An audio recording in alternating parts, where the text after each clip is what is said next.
Nikki McCowan disappeared on Sunday, July 22nd, 2001. When a person disappears without a trace, often the most critical information is hidden in their actions and words from the days before they vanished. Nikki McCowan's last known whereabouts may hold the clues to what happened to her. A young woman with everything to live for she's gonna marry the man of her dreams. Vanishes from an ordinary laundromat. Nobody has any answers as to where she went and what happened. Turning a family's life upside down. You're living a nightmare. You just wish you could wake up. It never dawned in our wildest imaginations that we may not see this woman again.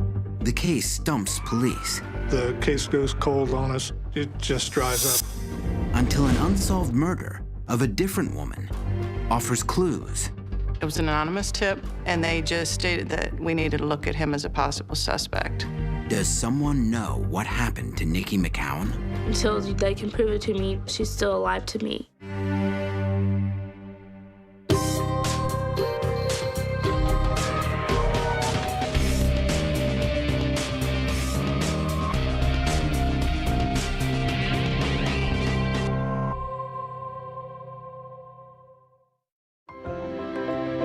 July 22nd, 2001. It's a summer Sunday in Richmond, Indiana. And as usual, 28-year-old Nikki McCowan attends church with her fiancé, Bobby Webster. Their wedding is just 3 weeks away. We're getting married August 18th and pretty much taking care of the final steps and stages to getting that taken care of. Weeks earlier, Nikki McCowan was a bridesmaid at another wedding. A friend's camera captured the only known home video of Nikki. Hi, Mia. Hi, Al. I just want to congratulate you and say I love you. August 18th, Nikki was gonna become Mrs. Robert Webster, and she was really, really looking forward to it. She was thrilled. I mean, yes, that's all she talked about. She finally had the man of her dreams. Nikki McCowan and Bobby Webster had dated in high school. But they went their separate ways after he left for California in 1991. Nikki moved on to other relationships, and at 19, gave birth to a little girl she named Peyton. She loved being a mother. Peyton's her world. She wanted Peyton to have the finer things in life, so she busted her butt. To support Peyton and herself, Nikki worked for a correctional center in Dayton, Ohio.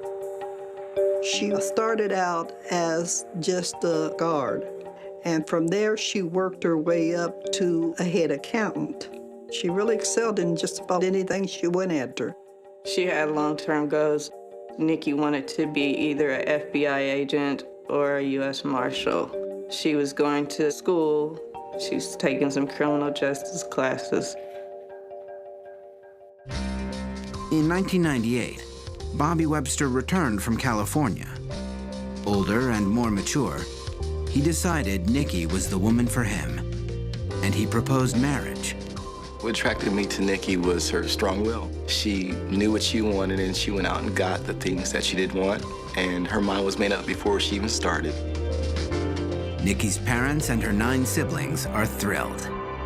This was the way it was supposed to be, you know. She was going to be happy.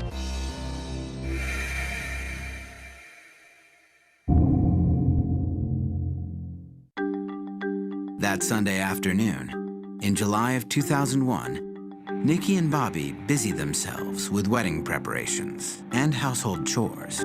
I had made plans to go with my cousin, Billy, to get his tuxedo sized. And she took my vehicle and she took the laundry, and she said she was gonna knock out the laundry while I was at the mall. Around noon, Nikki heads to her parents to drop off her daughter Peyton before going to a nearby laundromat.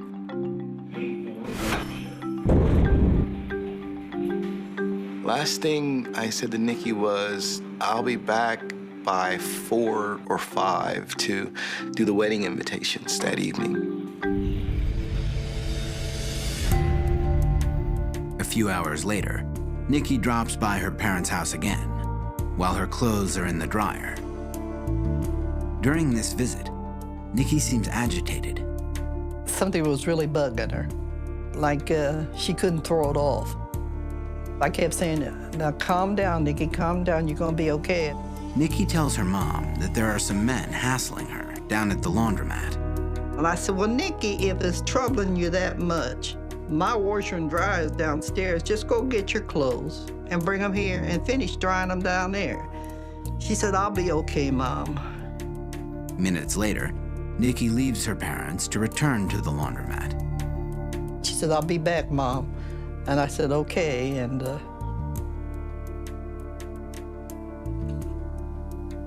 that's it.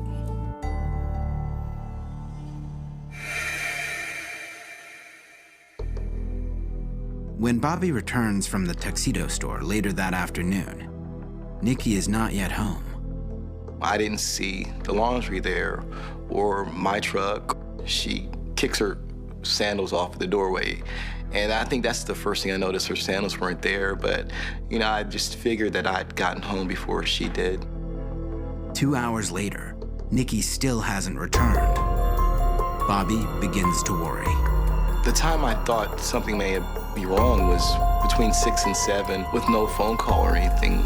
And then from that point, it went to another hour. There's been no word.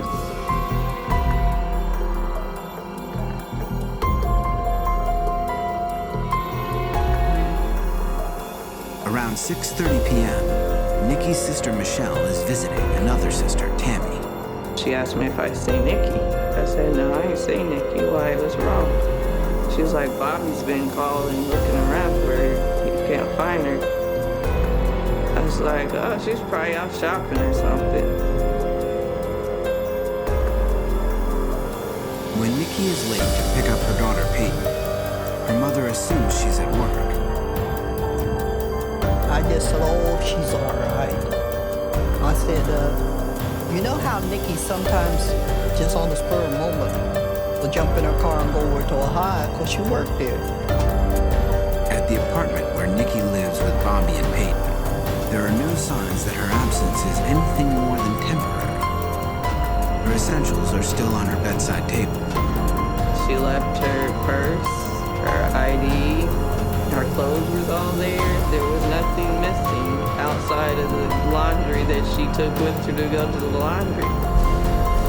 As night falls and Nikki fails to return, the McCowans become increasingly anxious. Everybody seemed a little concerned, but the last thing we would think that she was missing. But by 10 p.m., Nikki's fiancé senses that something is very wrong. The first thing went through my mind is something has happened as far as a vehicle accident or something like that. We drove to Dayton to see if she might have been stuck or she didn't have a cell phone or anything, way to call nobody. The family checks along the highway, but there is no sign of Nikki. By 2 a.m., the McCowans are racked with worry. Everybody seemed really, really concerned. It seemed like it was really starting to hit everybody at that time. Nikki's father insists the family go to police immediately and fill out a missing persons report. When he did that, I knew something was up because he was always the one that says, out of all my kids, this is the one I know can handle anything. But now, in the space of a single Sunday afternoon, the McCowans' world has been thrown into chaos. My head got to spinning. Where is Nikki? Coming up, suspicion focuses on someone close to Nikki. There wasn't any question that he was being deceitful or lying.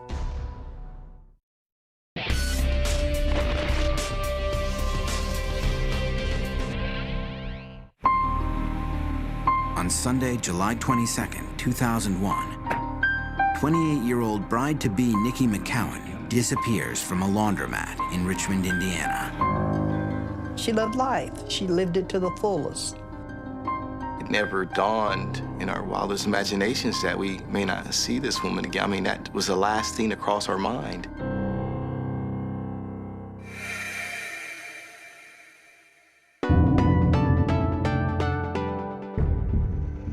It's the day after Nikki disappeared. Her family has filed a missing persons report. But initially, police see no reason to be concerned. There were no phone calls indicating any trouble. There were no indicators that any harm had come to her. That afternoon, Nikki's family locates a surveillance video taken at a deli near the laundromat.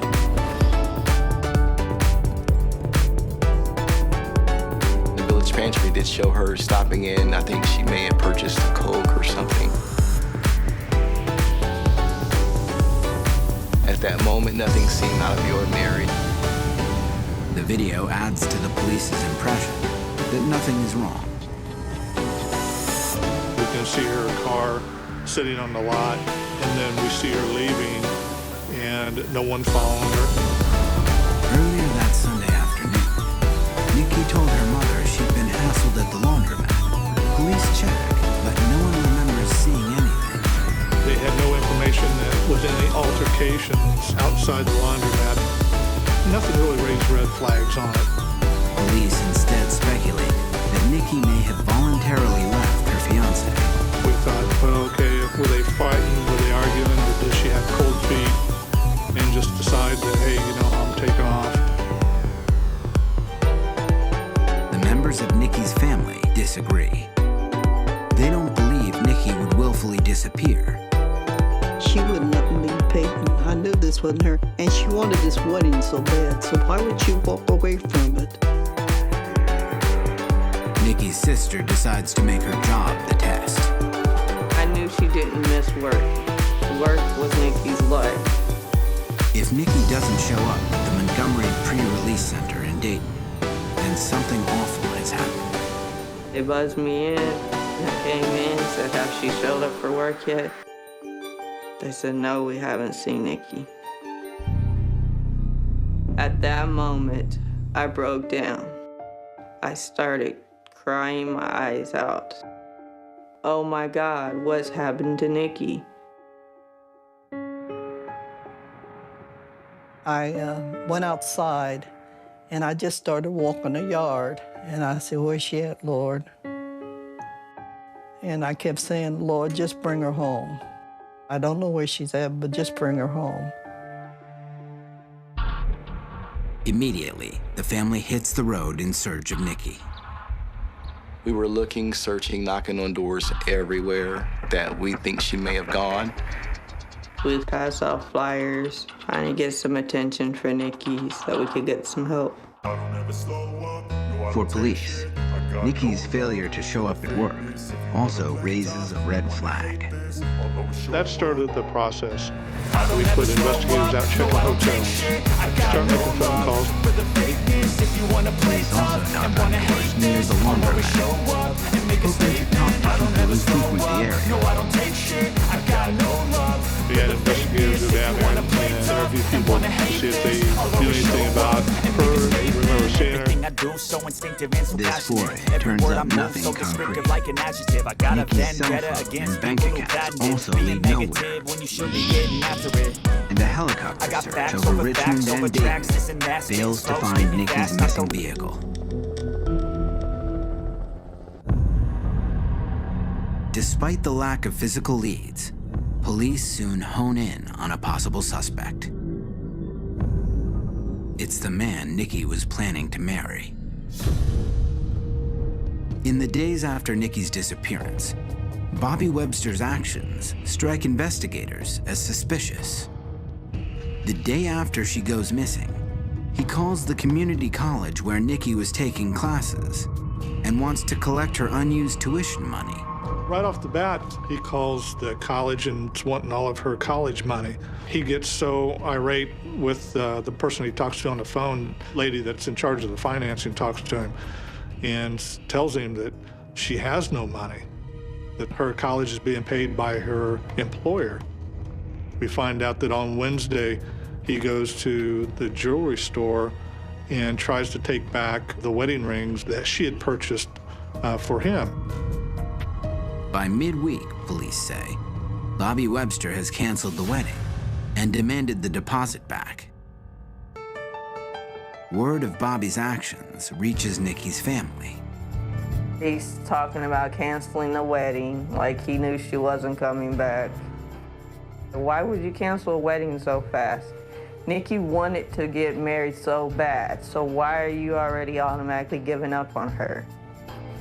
Bobby denies canceling the wedding. I never told anyone it was even canceled. But at that time, it's obvious the last thing on my mind is this wedding.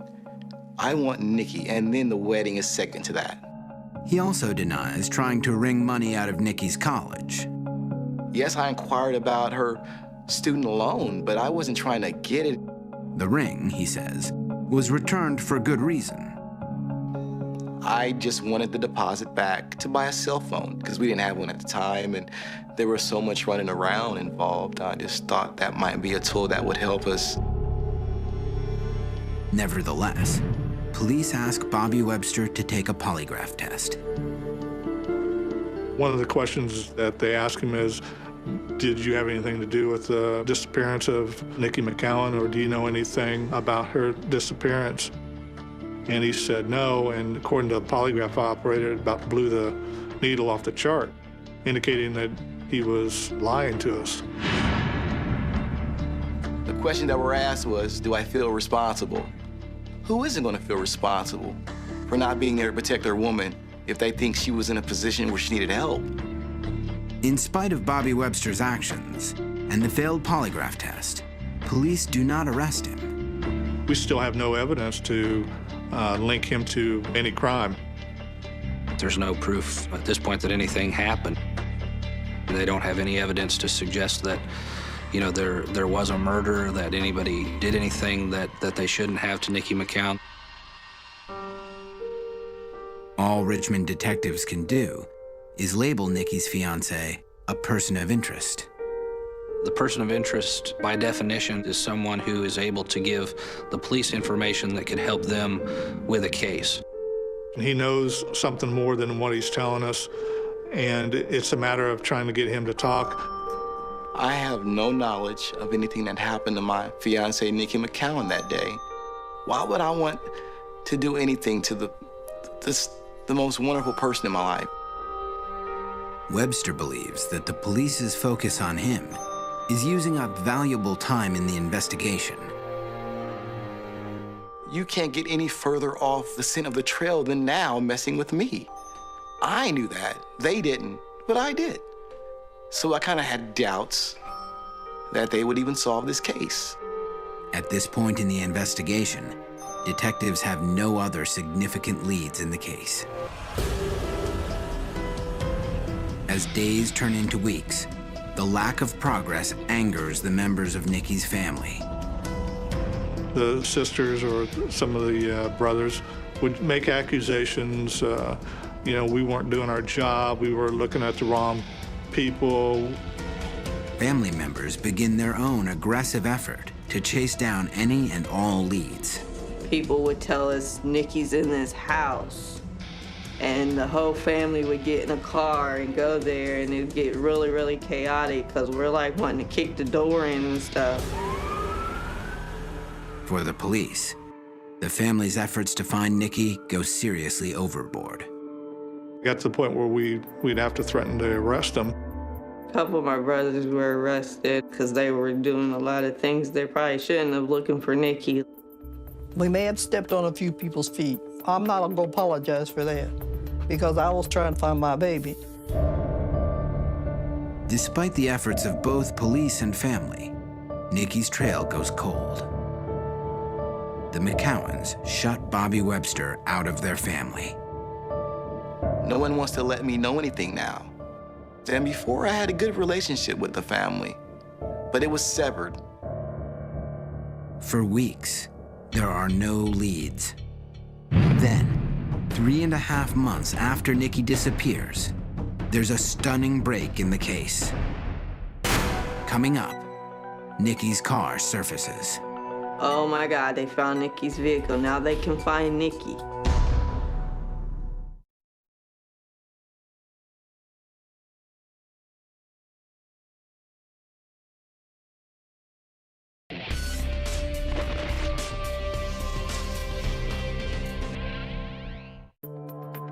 Almost 4 months have passed since 28-year-old Nikki McCowan went missing from a laundromat in Richmond, Indiana. Police have tried to connect her fiancé, Bobby Webster, to her disappearance. I felt like an outcast.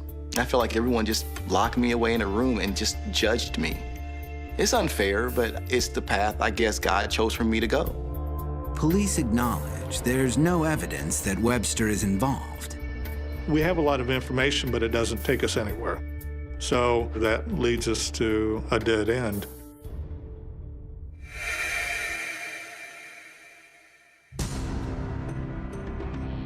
As hope of finding anything dims, there's a major break in the case. We got a phone call from Montgomery County Sheriff's Department. Nikki's vehicle has surfaced in Dayton, Ohio, 40 miles from her home in Richmond. They had located the vehicle in an apartment complex called Meadows of Catawba. Excited by the new lead, Richmond detectives rush to the site of the vehicle. There, they capture their first significant piece of evidence on camera.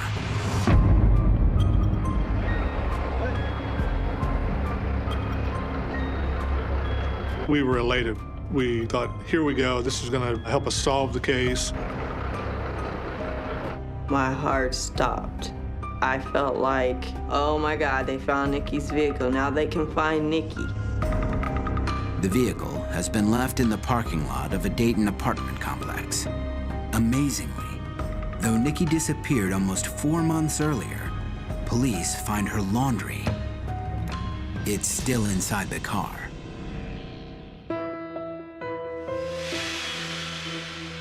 They said the clothes were still folded, like she'd folded them up and put them in the car. There's her laundry, there's her car, so where's Nikki? Richmond police tow the car back to Indiana and put it through a battery of tests. We checked the inside of the car for fingerprints. We checked it for hair fibers.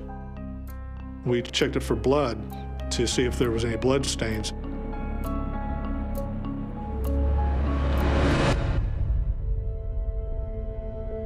Nothing turns up. No signs of a break-in or a struggle. No fibers and no strange fingerprints. It was hard even for us as law enforcement officers to take because we had based our hopes so much on finding the car. It was a major disappointment for us. It broke my heart. Now we're back to square one. The car doesn't yield any leads, but the location where it's found does. A man named Tommy Swint lives just a quarter-mile away. It turns out he once had a complicated relationship with Nikki. Tommy Swint was a co-worker of Nikki McCown's at the Montgomery Pre-Release Center. To what extent their relationship extended, is kind of up in the air. Detectives quickly discover that Nikki and Tommy Swint had conflicting ideas about their friendship.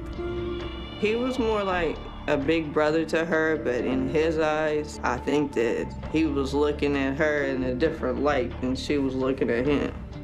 They also learned that Tommy Swint had a violent streak, one that Nikki's sister Michelle had experienced years earlier. I had stopped by Nikki's apartment. Outside, I could hear her screaming, and as I opened the door, she's sitting on a chair with her foot inside his chest. He's like leaning over, and she's like, "Help, he's trying to rape me."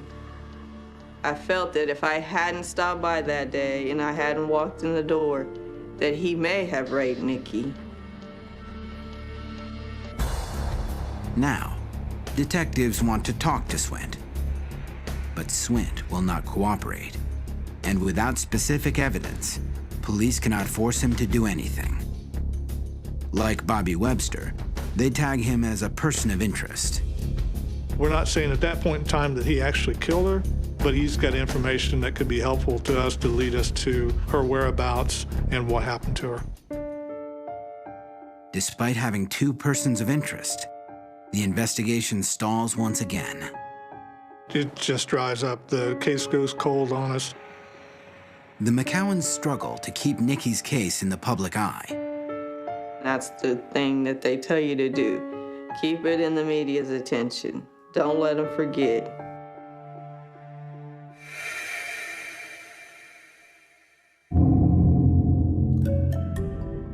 One year after Nikki vanishes, her sisters travel to New York to tell her story on a TV talk show. On the broadcast, a psychic named Sylvia Brown claims Nikki was murdered.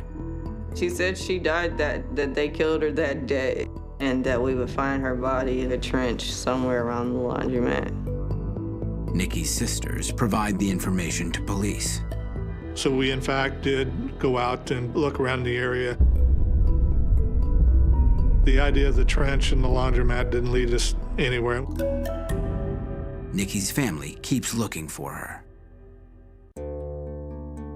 In 2004, the family works with a missing persons organization offering a $100,000 reward for information leading to Nikki's return. We thought with this amount of money that surely somebody out here that knew something would come forward. We had a press conference here on the second floor of the city building. I just feel that this is Nikki's day. This is Nikki's day. You got 20 days. 20 days to come forth. To be wealthy. To come forth and get your $100,000. $100,000 is a lot of money, and I thought that one would definitely work. So I thought this was it. Somebody's finally gonna talk. But they didn't. As the years pass, Nikki's disappearance and the fight to find her take a huge toll on her family. It's like you're living a nightmare and you just wish you could wake up. Your life was fine. Now you have a missing sister.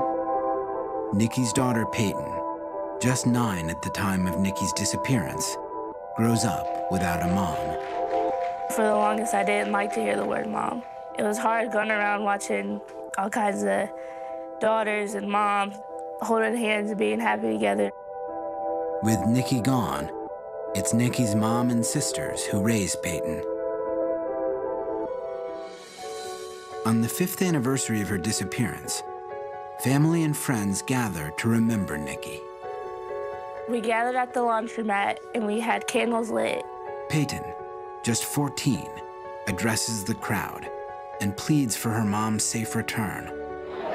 Please, if just do it, just not for the family, just do it for your own. I don't ever slow up, no I don't take shit. I got no love for the fakeness. If you wanna play tough and wanna hate this, I'll always show up. I don't ever slow up, no I don't take shit. I got no love for the fakeness. If you wanna play tough and wanna hate this, I'll always show up and make a statement. I don't ever slow up, no I don't take shit. I got no love for the fakeness. If you wanna play tough and wanna hate this, I'll always show up and make a statement. Everything I do so instinctive and so passionate. Every word I move so descriptive like an adjective. I got a vendetta against people who patented being negative when you should be getting after it. I got facts over tracks, this and that. Spitting slow, spitting fast. I could roast, I could gas, think I'm okay.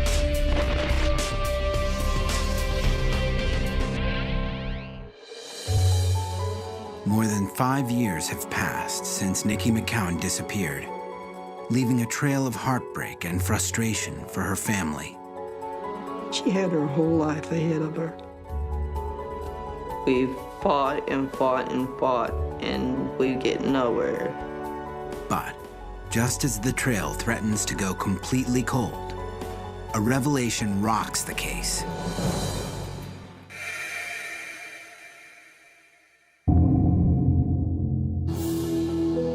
Six years after Nikki vanishes, Richmond detectives receive some shocking news. It concerns Tommy Swint, the man who worked with Nikki and once threatened her. Detectives still consider Swint a person of interest in their investigation. They're convinced he knows something.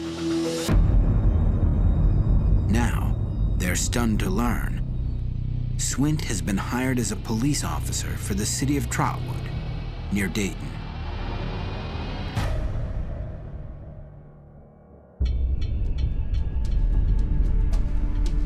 So we were shocked that he would be working as a police officer.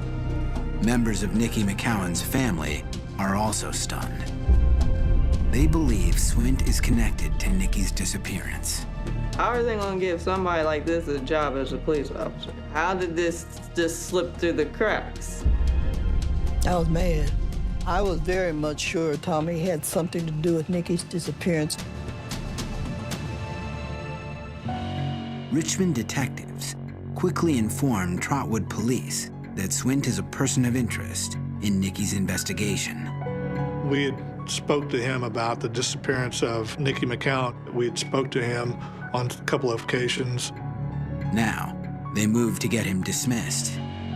He was told to resign or they would start termination process on him. Swint resigns.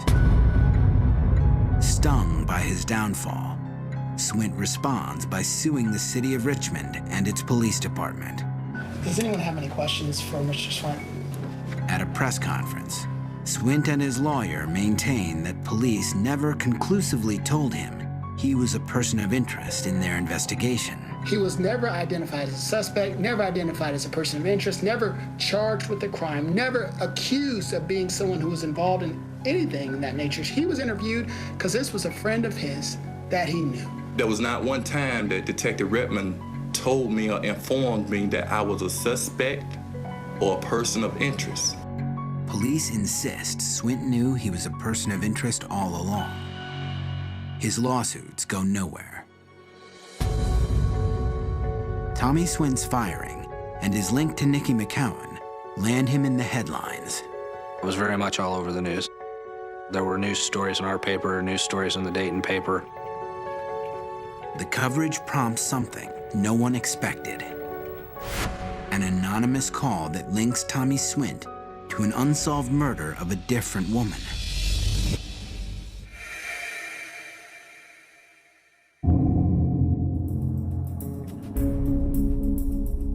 We get a call from Dayton Police Department, one of their detectives that works cold case homicides. It's Detective Patty Tackett. Dayton police have received some explosive information about Swint. It was an anonymous tip that called in, and they just stated that we might want to look at him as a suspect. Gave very limited information, but just to the fact that we needed to look at him as a possible suspect. The tip linked Swint to an unsolved murder. 16 years earlier, some forest workers had found a body in a pile of brush near Dayton and reported it to police. What they discovered there was a blanket wrapped around and taped around the body of a young female. The body was identified as 33-year-old Tina Marie Ivory. She had been the victim of a vicious strangling.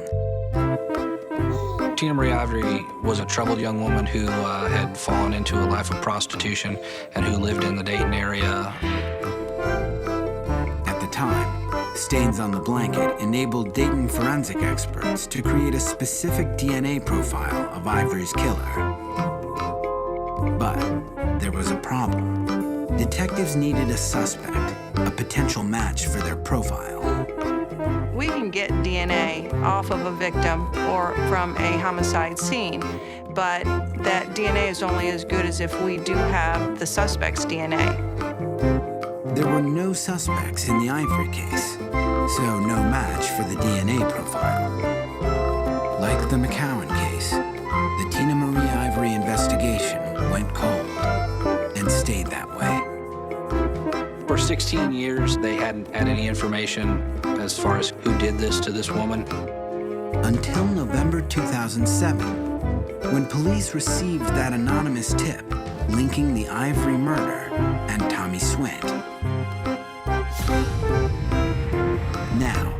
Armed with that tip, Dayton detectives reactivate the Ivory investigation. The first thing that they needed to do was to be able to find if there was a way to match the DNA that they had from 1991 to Tommy Swint's DNA. Aware that Swint is a person of interest in the McCowan case, Dayton detectives approach their counterparts in Richmond. And we just follow up on that lead, which took us to Richmond, contacted Richmond. Incredibly, Richmond police can provide Dayton detectives with Swint's DNA. They have a sample. Just a few months earlier, during the controversy in which Swint was ousted from Trotwood Police, Richmond detectives saw their opportunity to obtain Swint's DNA. He was telling the public and through his attorney that he'd more than cooperated for the Richmond Police Department. That's when we said, okay, if you say you're cooperating, give us your DNA. At police headquarters in Richmond, officials took the sample from Swint. We take DNA samples for several reasons. Is one, if something would show up later on, if we could find Nikki McCowan's body, if there was any DNA on her, we would have that to match up. Now, Richmond police send Swint's sample to Dayton's crime lab. We were able to take his profile and match it against the DNA profile we made during the analysis of the samples taken from the clothing and the wrapping material of the victim. They were able to match that with DNA that was found on the body of the female that was murdered. Detectives have matched Swint's DNA to DNA from the Tina Marie Ivory crime scene. But they still need to tie Swint directly to her murder. Just because you have DNA on a body doesn't make that person the person that murdered her. You have to get more evidence that puts Tommy Swint's DNA there. Detectives must place Swint at the scene of the crime. Forensic experts re-examine the major evidence in the Ivory case. We also had the tape that was used to bind the victim. So the fingerprint examiner looked at the tape again. Amazingly, the re-examination reveals a further impression, unseen 16 years earlier. They were able to lift in a palm print from tape that was used to wrap the body that they didn't have the technology to get back in 1991. Then the next hurdle was to be able to match the fingerprint to Tommy Swint.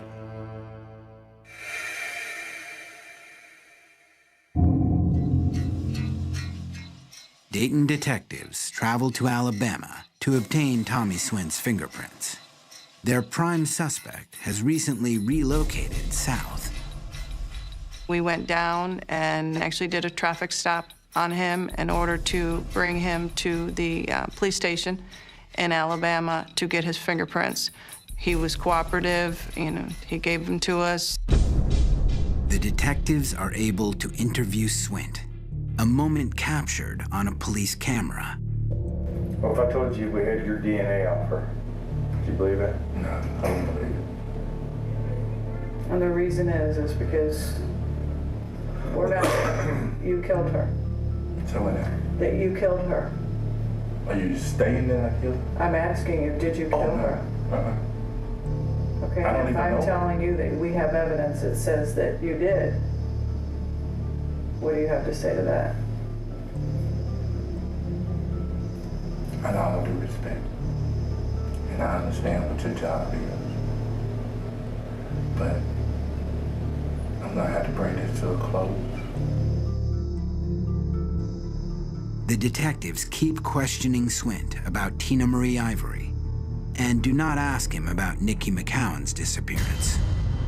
There is still no evidence linking him to Nikki's case. Back in Dayton, the crime lab receives Swint's fingerprint profile. Experts examine it to see if it matches the print found on the tape wrapped around Tina Ivory's body. It was compared against that impression that was picked off the tape, and a positive identification was made. It was a match that the fingerprints that were on the tape did belong to Tommy Swint. For Dayton detectives, The fingerprint match triggers an arrest warrant for Tommy Swint. For Richmond detectives, it's equally significant. Their person of interest in the Nikki McCowan case is now close to being indicted for the murder of another woman. We saw a possibility of finally ending the case of Nikki McCowan. Coming up, a shocking twist in the search for Nikki McCowan's killer. I said, Lord, you didn't bring me this far just to let this happen.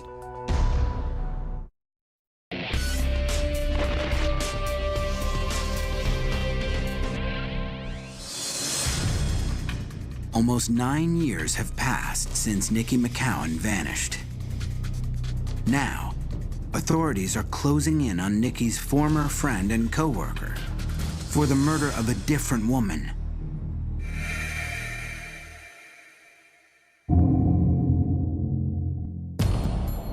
A grand jury in Dayton, Ohio, indicts Tommy Swint for the killing of Tina Marie Ivory. It's the moment detectives have been waiting for. We were hoping that he would say something, admit to us or to them that what happened to Nikki McCowan. Less than 1 hour later, police prepare to arrest Swint in Russell County, Alabama. I contacted Alabama to let them know that the indictment had come out, and they did their procedures as far as getting their back up in order to make sure that they made the arrest. At exactly 1 p.m., police drive up to Swint's house. They approach the front door. At that moment, a shot rings out. They heard a gunshot, and they went into the house. Police break down the door and find Swint on the floor, a gun in his hand. They had found that Tommy had actually taken his life.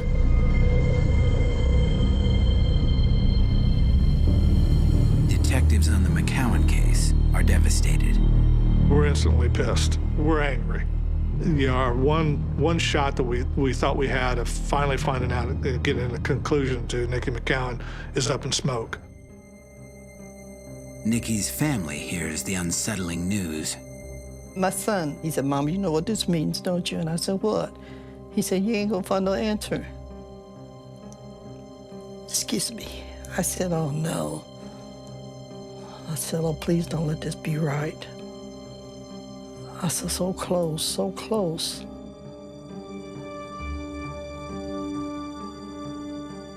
Nine years after Nikki McCowan disappeared from the laundromat in Richmond, her case has no resolution.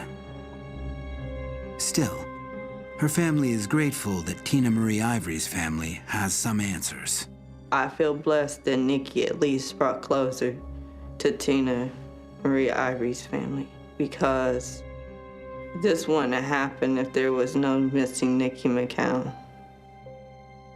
For Nikki's family, the death of Tommy Swint is a missed opportunity. I said, Lord, you didn't bring me this far just to let this happen. I said, this ain't right. I said, this ain't right. They firmly believe Tommy Swint was responsible for Nikki's disappearance. I was really upset the fact that he took himself out. I wanted him to face the music. I want to be able to look that person in the face and tell them how they've destroyed my family. Ask them why they took my sister. I feel like my family deserves at least that opportunity. Richmond police insist the investigation will continue, but they also understand the consequences of their person of interest's suicide. The case will stay open until we find out what happened to her. Unfortunately, with Mr. Swint taking his own life, we might never know. For one man, Nikki's fiance, investigated by police early on, Swint's death has brought relief. He too believes Swint was responsible for Nikki's disappearance. His suicide was sort of an answer. I mean, why would someone shoot themselves in the head, you know, if they've got nothing to hide? Today, Bobby Webster has drawn closer to Nikki's family, particularly to her daughter Peyton. We text and talk on the phone constantly, and I get a chance chance to take her shopping here and there. And that's one person throughout the ordeal I can honestly say still by my side was Peyton. I still have love for him. He is like a father figure, and I still call him my stepdad. He took me away from what was going on with the adults. Now 17, Peyton is still hopeful that someday her mother will return. I still think my mom's out there somewhere. I'm not sure if she's alive or dead, but, you know, until they can prove it to me, you know, she's still alive to me. For the McCowan family, Nikki lives on in Peyton. When she smiles, it brightens my day because it's like looking directly at Nikki. And Nikki would be very proud of the young lady she's become. The family search for Nikki goes on. I promised her daughter that I would never give up on her mom. I will find out what happened to my sister. And I'm going to keep that promise to Peyton. Until I find out where she's laying or who has her. Until I find that, I'll probably be in limbo the rest of my life. There's somebody's got to give a damn for all the Nickies out there, and there's so many of them.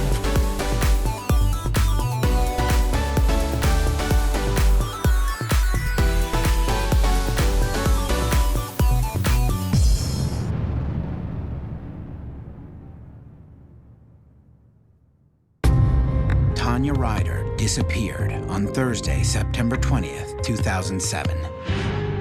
When a person disappears without a trace, often the most critical information is hidden in their actions and words from the days before they vanished. Tanya Ryder's last known whereabouts may hold the clues to what happened to her. A hardworking woman heads home to catch some sleep after her overnight shift. As far as I knew, Tanya was just going about her normal day. She would have been getting off work and then heading home. But she never makes it. All of a sudden, she's not where she's supposed to be. She disappeared into thin air, as far as we could tell. Without a single clue, her husband must search for her, alone. Not knowing is enough to make you go insane. Tom is having the battle.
Tanya and Tom have been happily married for 7 years. Like many couples, their personalities are actually quite different. Tom is very vocal, very jovial, very outspoken. He's a prankster, whereas Tanya is very quiet. She doesn't speak unless she has something to say, and Tom will just talk your ear off. I'm an outgoing, boisterous idiot. Tanya's the other half of me. She's able to keep me in line. If you have Tanya here, you have Tom there to balance her. This is the marriage made in heaven. For now, Tom and Tanya Ryder are living in a house in Maple Valley. Their heavy-duty routine leaves them with little time to relax. They pass through the house at different times and can easily go 3 or 4 days without seeing each other. We had to schedule a time when our days off matched to actually even say hello. And that's pretty crazy.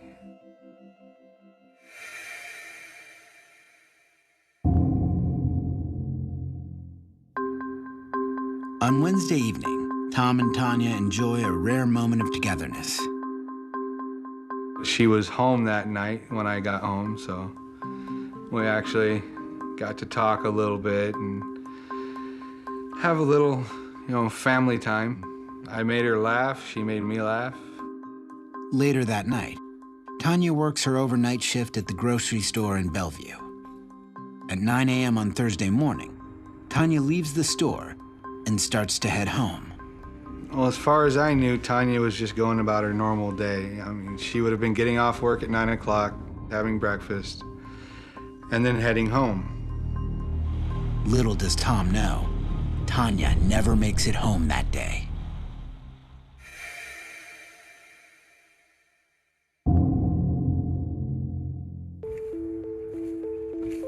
Three days since Tom last saw Tanya, he's on the job, clearing a housing tract in Maple Valley. The city was requiring the wetlands be cleared of all what they called hostile vegetation, which is like blackberry bushes. Around 10 a.m., Tom's cell phone rings. It's Tanya's boss at her daytime job in Bellevue. She tells me that Tanya hasn't showed up to her last 2 shifts. And I'm thinking to myself, I don't want to get Tanya in trouble. Maybe she just overslept. I'm trying to keep my calm and telling her, well, I'll try and get a hold of Tanya and have her call you. Concerned, Tom immediately calls Tanya's cell phone. I started walking back to my truck and dialing Tanya's phone number. She didn't set up her voicemail, so it goes to the little message that says, the cellular customer you are trying to reach has not set up his voicemail box yet. Mailbox cannot accept new messages at this time. Please try again later. Goodbye. She may not answer anyone else's calling in, but she'll answer mine. So now I'm starting to worry. Tom drives to their home in Maple Valley, thinking that perhaps Tanya is there. I make it to the door and I go, Tanya! And no answer, so I go and I check the downstairs. I double back and go up the staircase, and we have 3 bedrooms up there, and she's not in any of them. Tom checks the garage. Tanya's car is not there. The more I'm checking and not finding her, the more the panic is building inside me. Desperate to locate Tanya, Tom makes an emergency phone call. 911, what are you reporting? My wife didn't show up for work last night, and she's not home, and I haven't heard from her in 2 days. Can you just check and see if there were any accidents involved on your Ryder, R-I-D-E-R? I'm not showing any injury accidents in that area, but I can connect you with State Patrol, and you can check if there are any injury accidents on the freeway. The 911 operator tells him there are no reports of an accident on the highway either. But this doesn't bring Tom any relief. In a single morning, Tom's world is turned upside down. So at this point, I start to I'm losing it. I start thinking about what could have happened. For Tom, the reality of the situation starts to set in. No one has seen Tanya since she left her overnight shift at the grocery store Thursday morning. Tom realizes, oh my God, she's been gone and unaccounted for in everybody's life for 2 days. Coming up, the clock is ticking, and Tom is struggling to get police to investigate Tanya's disappearance. I was furious. I was not gonna let them not do their job.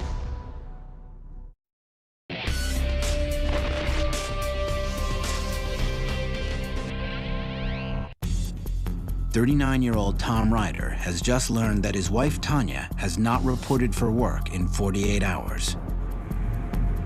She's not at home either, and she's not answering her cell phone. I'm pretty much starting to panic at this point because Tanya will answer my phone calls when I call. All of a sudden, she's not where she's supposed to be. He knew there was something wrong. My adrenaline was pumping. I was having trouble breathing right. It's just, where is she?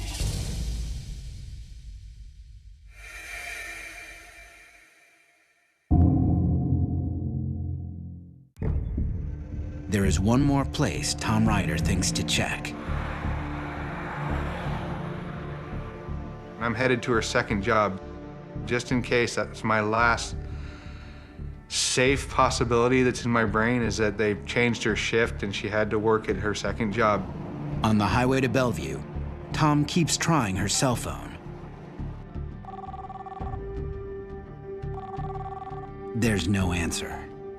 So of course his mind starts playing mind games. The what if? Has someone kidnapped her? Is she alive? Is she dead? Somebody stole her car, somebody robbed her at gunpoint. She's got amnesia and she's in the hospital and they stole her wallet and have her ID. All these different possibilities are just flooding into my mind. Nearing Bellevue, Tom calls 911 again. This time, he wants to report his wife missing. 911 connects him with the Bellevue Police Department, and they make arrangements to meet him and interview him to see what's going on with his wife. Minutes later, Tom arrives at the department store where Tanya works. He meets the store manager, and they start talking before the police arrive. The manager tells Tom that Tanya is due at the store within the hour for her regular shift at 1 o'clock that day. Tom waits anxiously to see if Tanya will show up for work. My brain is still trying to cling to the safe possibilities. It's still trying to believe that she's gonna be here and everything's gonna be all right. 1 o'clock passes. No Tanya. When she had a schedule, she stuck to it. And so Tom knows that when she has not shown up for work, he has a reason to be really alarmed. For Tom, there is no longer any question about it. Tanya has truly disappeared. It was painful and scary, and it was like someone had just torn duct tape off of my eyes. I was in a mode that I hope no one ever has to go through. Soon, responding to Tom's 911 call, a Bellevue police officer arrives at the department store. He questions Tom.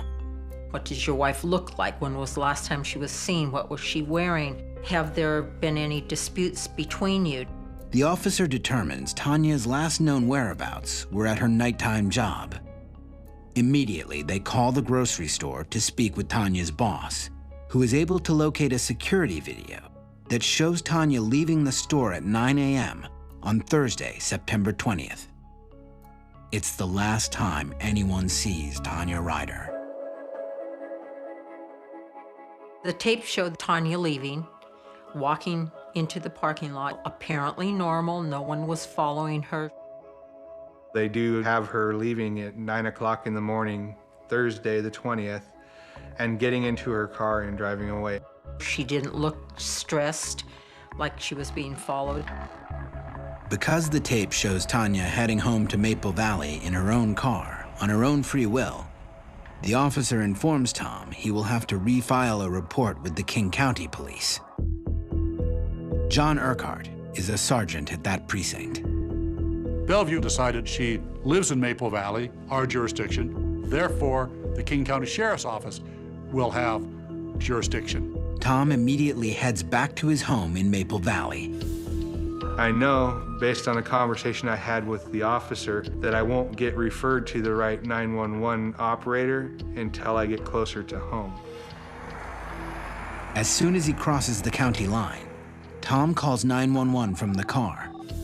This time, he's connected to a King County emergency operator. My wife is missing. My wife's name is Tanya Ryder. He goes through the story again, and he couldn't find any record of her being in an automobile accident, so there had to be some other explanation what had happened to her. And he was quite insistent. Something else is going on here. You need to help me. Tom urges the King County operator to file a missing persons report for Tanya, but the operator declines to file the report. Before anything else can happen, the operator tells Tom, he must check the local hospitals and jails for Tanya. The moment that I'm making those phone calls, calling the jails, calling the morgues, calling the hospitals, I'm praying that it's the wrong way, that I'm looking in the wrong direction, but I have to look. There's no record of Tanya anywhere. So I call back the 911 operator. She's not in any of your jails. She's not in any of your hospitals. She's not in any of your morgues. She's not at home. My wife is missing. For a second time, Tom asks the operator to file a missing persons report for Tanya. Just because she's missed work, did you guys have any arguments? No. Discussions, problems? Have you checked any of the other family members in the area? A house in Maple Valley. Have you contacted any other family members that she may go to? And talk to her family members. Again, the operator declines to file the report, insisting that Tom must try contacting Tanya's friends and family members. History has told us in other cases, it's very, very important for family members to be contacted. Oftentimes that'll solve the case very quickly.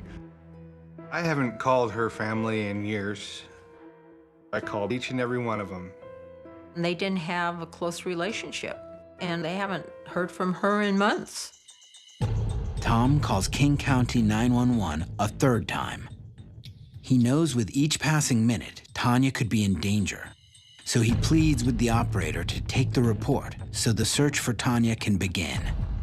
He's very, very insistent. He says, I've called the family members, I've called the hospitals, I've called the morgue, I've called the jail. I've done all you've asked me to do. They're gonna have to take a report now. Now it's their turn, is what I'm thinking. I'm thinking now they're gonna come on board, now they're gonna start looking for my wife. But instead, the operator declines to file a missing persons report for a third time. He cites certain criteria that Tanya's disappearance must meet before it becomes an active case. Is the person suicidal? Are they being treated for a mental health issue? Are they elderly? Is there some sort of suspicious circumstance that surrounds their disappearance? But Tanya's disappearance does not meet any of them. Can you send an officer over to at least take the report? Officers don't take these reports in person. She does not meet criteria to take a missing persons report on. She is an adult. She's not been suicidal. What we're telling you is that she doesn't meet the criteria. Tomorrow. Okay. What we're telling you is that she doesn't meet the criteria. Okay. We don't go actively searching for missing people, sir. When the checkbooks are here, I'm telling you something has happened to my wife. The 911 operator suggests to Tom that Tanya likely left on her own. She's a normal, adult, working female, and she disappeared, which is her right. She's over the age of 18. She's an adult. She can go where she wants, and she doesn't have to tell you. Shocked by the operator's refusal to file a missing persons report, Tom struggles to contain his anger. You're treating it like, oh, well, this idiot, his wife just left him, and oh, hell with it. How long does she have to be missing before you'll take a report? There is no set time.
is try to search for Tanya on his own.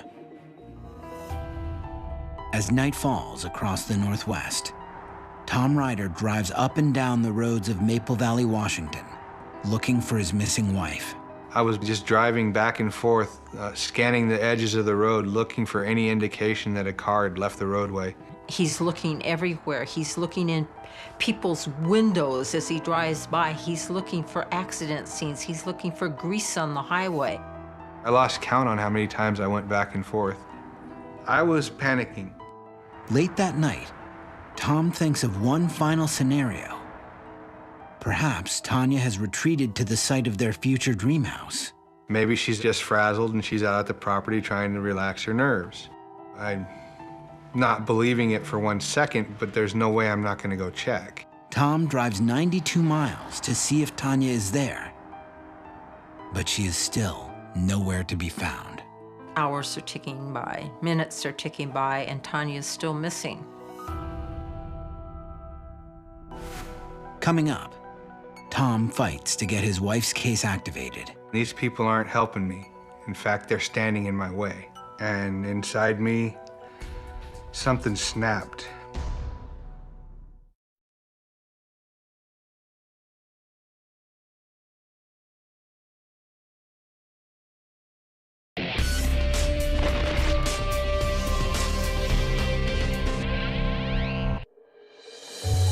"39-year-old Tom Ryder is devastated. His wife Tanya has disappeared.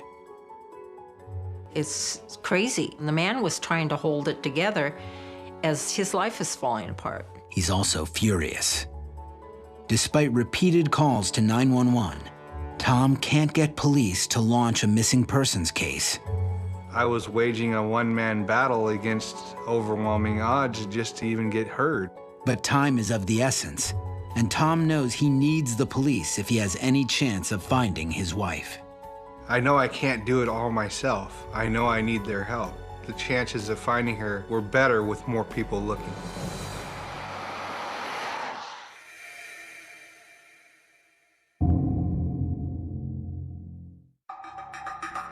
"4 days have now passed since Tanya Ryder went missing.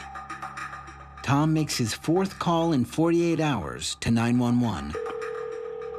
Operator 65. It's Tom Ryder again. This time, to Tom's surprise, he gets a different response. This different operator made a different subjective decision from the standpoint that Tom had done everything else we'd asked him to do, and she's still not home. I believe that she suddenly met the criteria because they figured out that I wasn't going to go away. What's going to happen is we're going to list her, and if someone runs her name anywhere in the country, they will know that she is missing and they'll call. The King County Police finally agree to take a missing persons report. And he's really kind of shocked. Wow, the door opened. The name Tanya Ryder is finally in the system. And they said, well, we're going to send an officer out to take your statement. And that was a great relief for Tom. He couldn't relax, but at least he could grab a breath. 5 hours later, a King County police officer arrives at Tom's home in Maple Valley. He hasn't even gotten out of the car yet, and I'm standing there waiting for him at his door. I tell him the same things that I told the 911 operator. I need your help to find my wife. Tom invites the officer to search his home. I say, if you'd like to search my house, you don't need a warrant. You can look right now. Tom wants the police department to know, I want you to do whatever you have to do in the least amount of time to do it in order to find my wife. There's something wrong. I feel like she's in danger. Although Tom is being very forthcoming, in these cases, the husband often becomes the #1 suspect. He asked me to wait in the driveway because he wants to search the house without me leading him or anything like that. We're real interested in kind of looking around and determine, did she pack a bag or personal items missing, wallet, credit cards, money, that sort of thing. He doesn't see any blood spatter. He doesn't see furniture turned upside down. He doesn't see any indication of dispute. He noticed the things that I was telling him, that her paychecks were on the banister, her bank card was on the counter. Nothing was missing from the house, and in fact, some of her credit cards were still there. The officer tells Tom that a King County sergeant will still have to determine whether or not a detective will take the case. So again, Tom is kind of one step forward, two steps back. But meanwhile, Tanya's disappearance has a case number now, so the media will run the story. He gets it out on the news to let the public know that his wife is missing. Bellevue police say a surveillance tape shows the 33-year-old, 5'10" blonde woman getting into her car and driving away as normal as can be.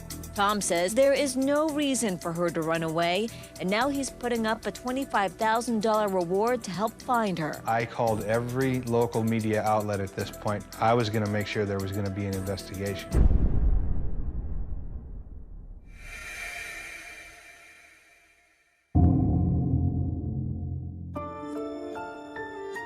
It's the 5th day since Tanya Ryder went missing. After another sleepless night, Tom goes to work. It's the only thing I knew to keep my mind from going over the endless scenario of possibilities. If I was doing nothing, I was thinking these horrific thoughts. After seeing all the news coverage, Tom's boss asks his employees to draw up hundreds of flyers.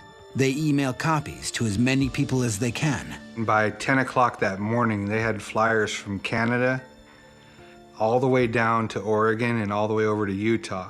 They, of all the people, knew what type of a couple Tom and Tanya Ryder were and how devastated Tom was. So anything that they could do and jump in and help him, they were there. At King County Police Headquarters, officials finally decide to hand Tanya's case to a detective.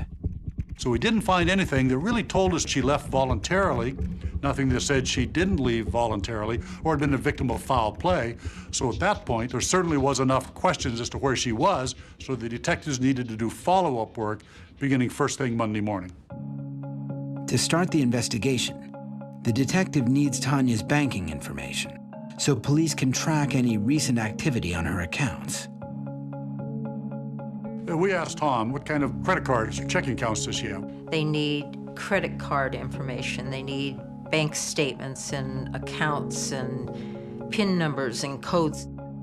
I told them that we had a joint account and a joint savings account, and that Tanya had a Nordstrom Visa, and that's all she has with her. Later that day, Tom tries again to reach Tanya. He can't let go of the feeling that she's out there, somewhere. I decided to try and call her phone again because it's been giving me this weird feeling of knowing if her phone's still alive, maybe she is. And when I called this time, it went straight to the message. It didn't ring at all, which meant the battery died. Whatever hope Tom has that Tanya is alive evaporates. There's nothing left that I can do. I've done everything that I can do. And inside me, something snapped. I kind of fell down and I couldn't get up. Can't move. Just when he's lost all hope, Tom's cell phone rings. It's the King County investigator. With some incredible news. Police have tracked activity on one of Tanya's bank accounts. We're going, whoa, what's going on here? Somebody's using that card. Coming up, a surprising tip leads police to an unexpected interrogation. And something's not right with this guy's story. And something's just not right with this guy's story.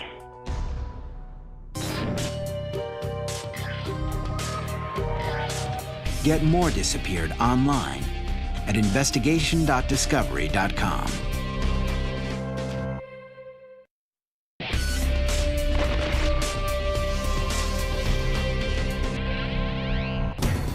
"39-year-old Tom Ryder is experiencing the single worst trauma of his life. His wife, Tanya, has disappeared. I'm feeling hopeless. I'm feeling completely powerless. But 4 days after Tanya's disappearance, police think they have a break. There is some activity on one of Tanya's bank accounts. The detective calls Tom and lets him know that there's a ray of hope. It basically gave me the impression that Tanya was alive, that she was out there and she was okay.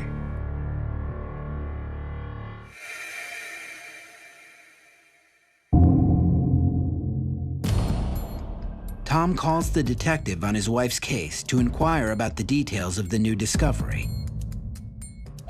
I asked her specifically what account she was monitoring that she saw activity on. She said, I saw activity on Tanya's checking account. As far as we knew, she had the only access to the account. Therefore, any activity on the account would be through her debit card. Unfortunately, there is a mix-up with the account information. I said, that's a joint account. That was me. I put the gas in my truck because I was out looking for her and ran out of cash. Tom realized it was his purchase off of the card, and it was nothing to do with Tanya. And so he was again devastated. Amid the confusion, one thing becomes clear. There is no activity on any of the accounts that connect to Tanya Ryder. Which means there are still no leads in the case, no evidence to suggest foul play, and no clues to where Tanya Ryder might be. There has to be some evidence of where she might be to give us a starting point, and we didn't have that. Again, she disappeared into thin air, as far as we could tell. Now that the bank records are a dead end, Tom demands police start physically searching for Tanya. A natural reaction for people is call out search and rescue, call out your helicopter, go look for her. But police insist that without a hard lead, there's little point beginning a search. Remember, we've got her leaving the city of Bellevue, driving 20-some miles to Maple Valley. That's a big area. So where do you search for Tanya Ryder? The reality is you don't, because she could have gone anywhere. Tom also demands that they check Tanya's cell phone records. He's also thinking, why can't they get information from the cell phone company? I knew they had the ability to trace a cell phone's location to within a cell tower's radius. But legally, the cell phone company can't just give that kind of information to police. The problem is, people have a right to privacy. People expect that the police are not going to be able to trace their movements unless there's a reason to do so. In order to obtain the records, the phone company requires a warrant. But King County Police can't get one. In the state of Washington, to get a search warrant, you have to have probable cause to believe a crime has been committed. And at this point, we did not have probable cause to believe a crime had been committed. We didn't have an inkling or a suspicion that crime had been committed, much less probable cause. With no other leads in sight, King County detectives continue to pursue Tanya's cell phone records. Meanwhile, Tom is breaking down from the seemingly hopeless investigation. Tom is beside himself. He's sleep deprived. He can't keep food down, and he starts breaking down. He's wasting away, mentally and physically. When you're living through it, it is 100% nightmare. It is everything in your world slows down to a crawl. I was losing all control. And the whole time, you cannot take your mind off of the well-being of your loved one. But the situation is about to get far worse for Tom. Tanya's boss at the grocery store where she was last seen calls police to voice doubts about him. This is calling from the Bellevue Fred Meyer store because I wanted to get some information for somebody because one of my employees is missing. Something's not right with this guy's story. And I just need to let somebody know that. Something's just not right with this guy's story.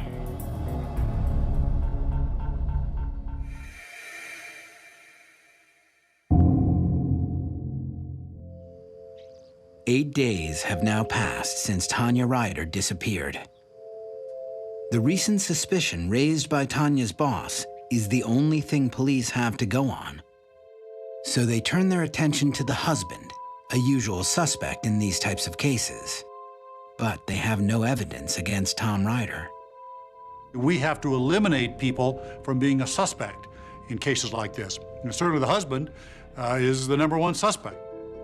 Absent some other sort of evidence that might implicate him, what we decided to do was give him a lie detector test, put him on the polygraph, and see how he does. I get a call from the detective. Can you come in for an interview? No problem. I got nothing to hide. They just wanted to get some facts straight. Tom heads to the Kent Justice Center, where he sits for a preliminary interview before the polygraph. As the interview progresses, the nature of the questions starts to irritate Tom. Was your wife all right the last time you saw her? Was your wife unharmed? Did you do anything to anger her? So it's just, did you hurt your wife? Everything except for, did you kill your wife? Tom gets the feeling police are doubting his innocence. They were trying to coax a confession out of me. They had made up their minds that I had done something. All he could think of was, are they waiting for me to stand up and scream, I'm guilty? I murdered her? I wasn't fully aware of just how rattled I already was. It was like, this is it. They're gonna be crucifying me down here. Aching with fatigue, Tom feels the walls closing in on him. My wife never laid a hand on her, never raised a finger to her. I haven't done anything. I knew I was at my breaking point. Coming up, the stunning conclusion to Tanya Ryder's mysterious disappearance. So we put detectives out looking to see what they could find. I mean, it's a needle in a haystack.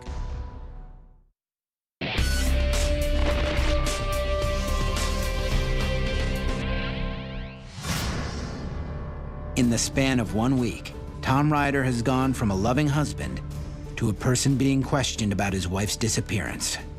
Now, Tanya's boss is raising suspicions about Tom to the police. Something's not right with this guy's story. And I just need to let somebody know that. Something's just not right with this guy's story. Since there are no other leads in the case, police ask Tom Ryder to take a polygraph. He's thinking, these people want to prove me guilty. They wanted me to rule myself out or convict myself.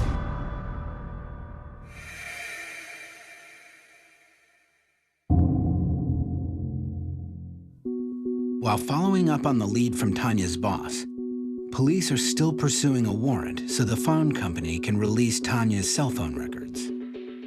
This is something that took time and a tremendous amount of frustration that we couldn't get to those cell phone records. Finally, there's a break. A sympathetic judge signs the warrant, and police are able to retrieve Tanya's cell phone records. The information they obtain takes the investigation in a completely new direction. The detectives were able to look at the records and determine which tower was accessed. They were able to narrow that down into essentially a pie-shaped area, 3 to 5 miles out in a particular direction. The latest is that it's actually hitting off the southeast of that tower. We can give you the latitude, longitude of that tower. Within this area is the highway Tanya Ryder takes on her daily commute. So now we know she was probably on her way home. So we put detectives out walking down that highway looking to see what they could find. We fan out on each side of the roadway and just started walking down the shoulder. And this is a state highway. There's a lot of traffic, 50,000 cars a day on this roadway. I mean, it's a needle in a haystack. As detectives are grilling Tom Ryder, police continue with the Maple Valley Fire Department to search desperately for any clues. It could have been just the phone tossed out of the car, or it could be the whole car, or nothing at all.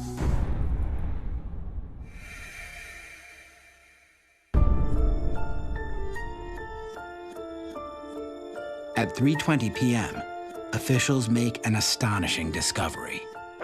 We found a vehicle about a quarter mile south of the south end of Jones Road.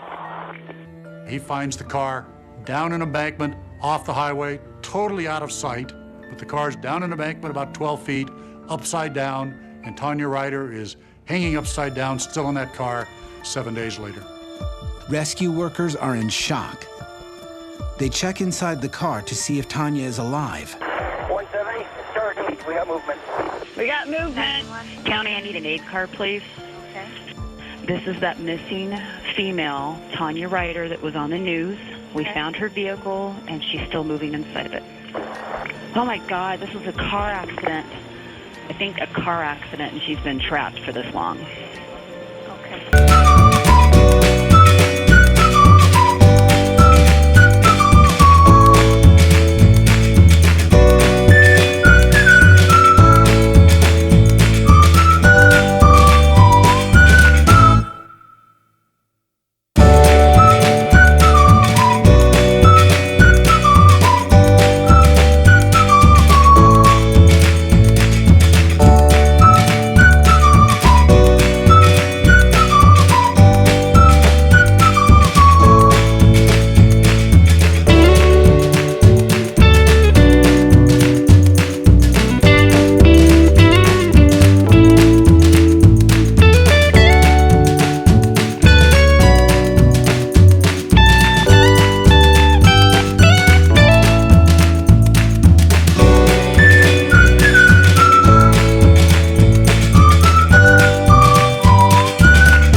Thanks to her cell phone. A woman who was missing for more than a week has turned up alive just as police were getting ready to question her husband about her disappearance. Her seatbelt suspended in her car. Ryder was dehydrated but conscious. Firefighters carefully removed Tanya from the car. She has been without any food or water for 8 days, and she is suffering many severe injuries. She was then placed in the back of the medic unit and then airlifted to Harborview Hospital.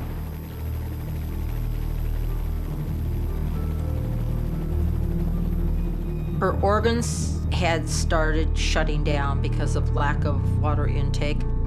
She had broken bones. They thought that she was going to lose her leg. She was in horrible shape. Doctors tell Tom that in a few more hours, Tanya might not have survived. My wife is in critical condition and fighting for her life. Because of the way she was pinned, and they're hoping not, but they may have to take one of her legs. The only thing I ask of them is to give her the best chance. Miraculously, doctors saved Tanya's leg, but her condition remains critical. Hours after the rescue, Tanya Ryder wakes up in the hospital.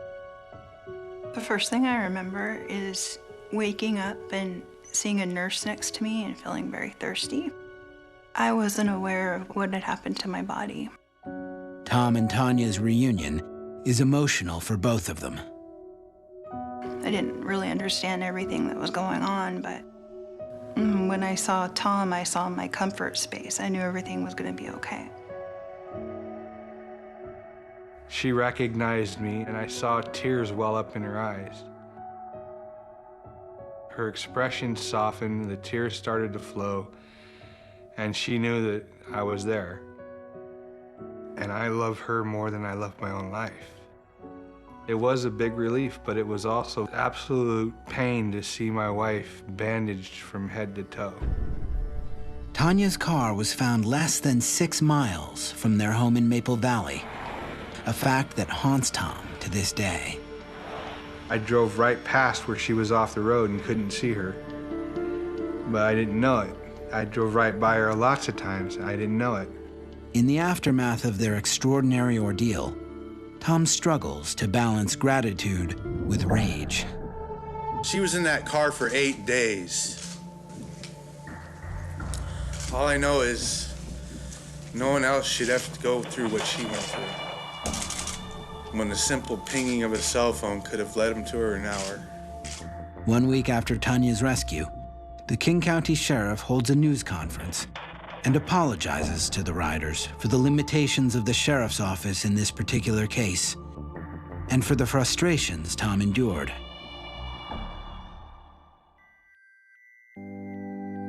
Today, 3 years after the accident, Tanya and Tom still live in Maple Valley. Their dream house is on hold for now. Tom is working with writer Jan Sidnap on a book about Tanya's remarkable ordeal. I sure hope that no one else has to go through what we went through. That's our hope with this book. Tanya still struggles with physical repercussions from her time in the crushed vehicle. She says she retains no memory of the crash or what came after. Instead, she is sustained by the fact that she survived. I feel that God has a reason to have me here. Definitely a miracle. There's a higher power involved with why I'm alive. Some people aren't that lucky. Of course I feel lucky. How could I not? I got my wife back. I just try and take each day and appreciate what I have and move forward with that.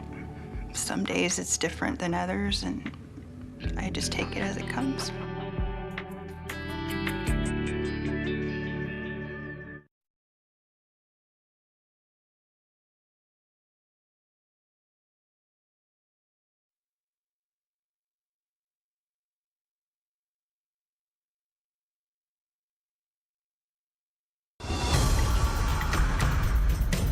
Elizabeth and John Calvert disappeared on March 3, 2008.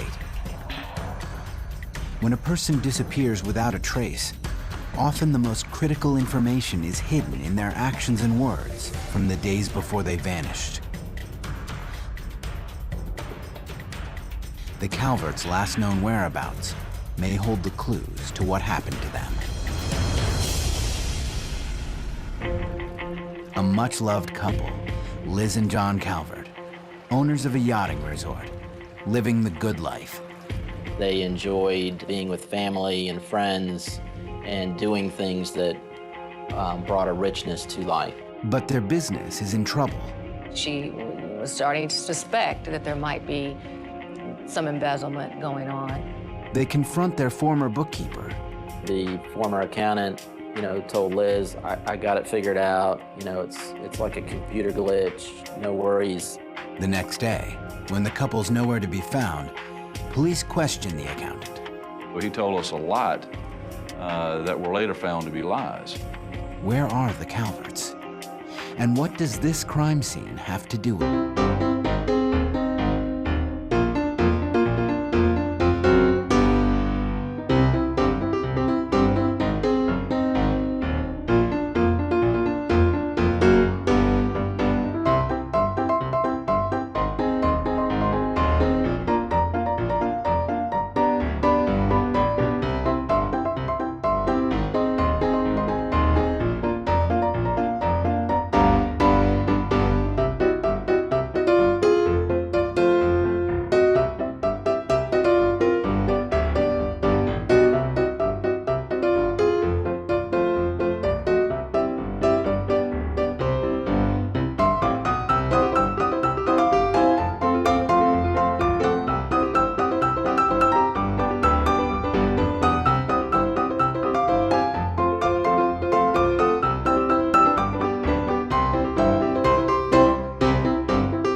Apartments.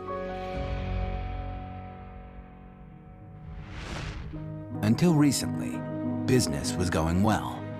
When the Calverts acquired Harbortown Yacht Basin in 2005, John, an engineer and boating enthusiast, cultivated a laid-back and friendly atmosphere. John was in love with the Harbortown Yacht Basin and just loved the people and, trying to come up with ideas to make their experiences more fun. Liz was, behind him and kind of the practical side.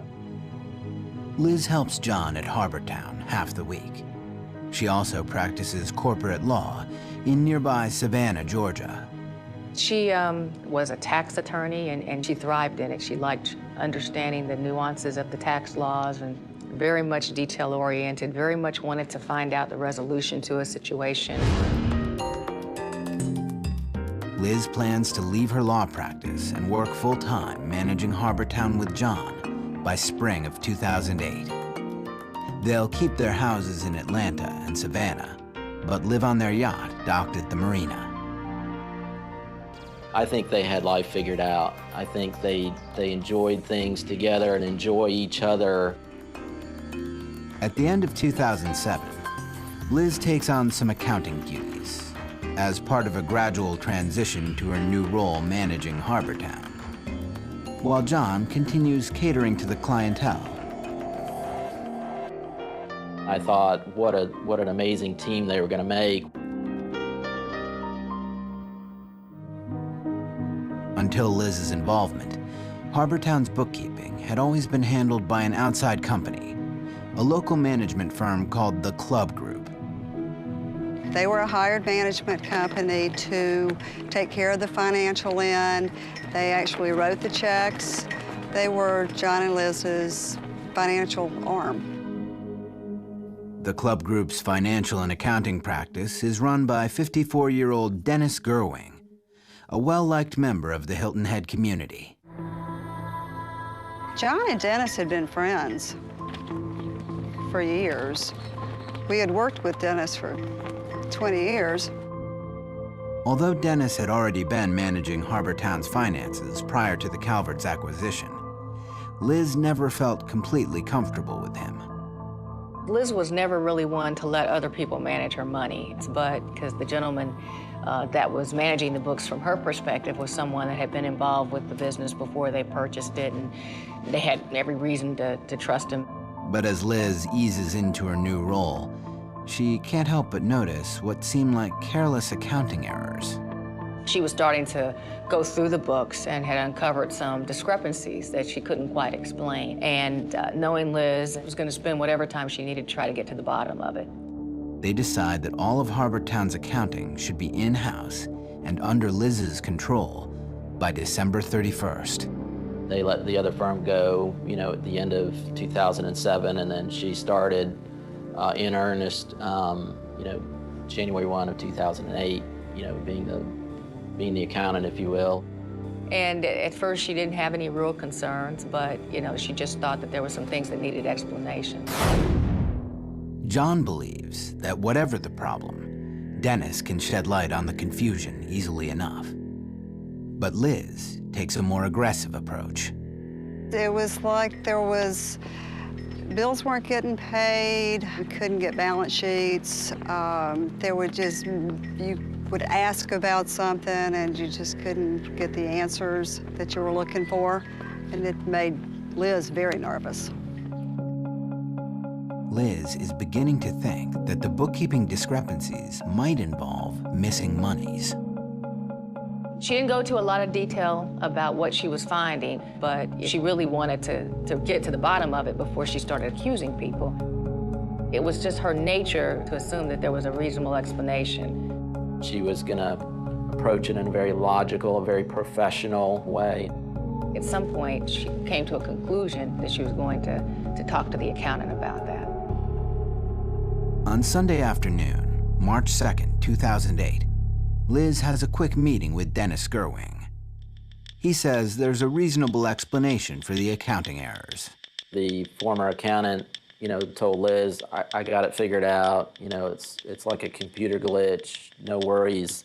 So why don't you bring John back tomorrow and have another meeting, and we'll just talk about it at that time. So she confronted him essentially by herself on that Sunday, but then was deferred to bring John back the next day to kind of hammer it all out.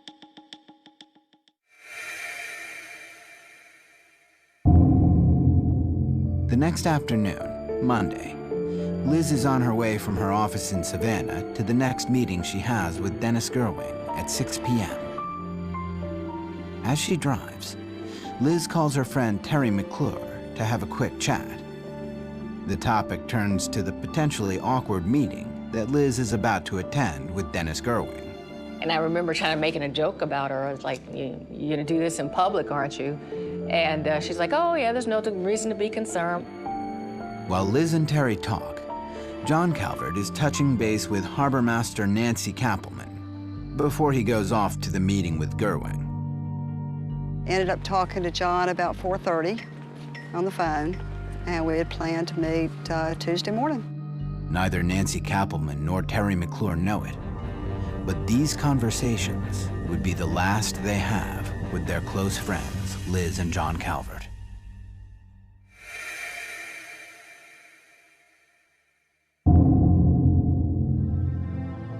The next morning of March 4th, Harbor Town is awash in sun and crisp spring air.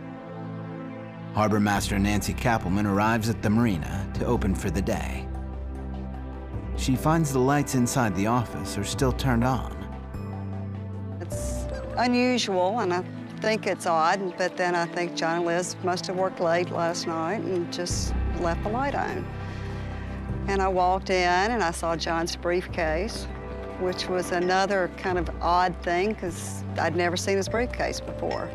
And I continued on into my office, and there was the file with all the statements in it that Liz had said she and John were going to get out the night before, which was pretty unusual for them not to do something that they say they're going to do. Nancy goes about her morning as usual until 10 o'clock passes without so much as a call from John Calvert. He also doesn't show up for the meeting they'd scheduled. So I started calling him. It rang and went to their message. So I left a message, let me know when to expect you. It appears that the Calvert's cell phones are uncharacteristically turned off. Oh, it's very unusual. They're very responsible, and they were very responsive. You could always count on them. Nancy assumes something came up last minute for Liz and John, so she patiently waits. But as the day progresses, she becomes increasingly concerned. We had a meeting at 4 o'clock scheduled. John would never miss that meeting. And so finally about 3:30, I just canceled the meeting. Nancy sends an employee over to the yacht that the Calverts live aboard. We went on the boat and went through the boat and came back and told me that there was nobody on the boat. They do find the Calvert's cat, TC, waiting to be fed.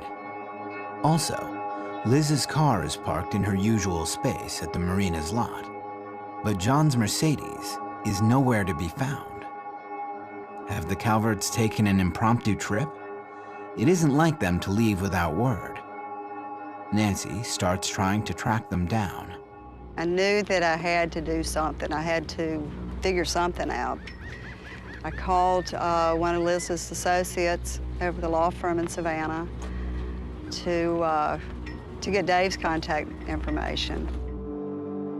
In Atlanta, Liz's brother, David White, is leaving work when he gets Nancy's call. I remember it pretty vividly. It was Nancy saying, hey, have you heard from John and Liz? We're trying to track them down, or, I didn't know where exactly they were, but I just felt like, okay, no worries, I'll give them a call and left voicemail messages. Meanwhile, Nancy calls the Calverts' former accountant, Dennis Gerwing. I asked if he had talked to John or Liz that day, and he said no. He hadn't seen them or talked to them. So I suggested that I call the chief of security, which I did.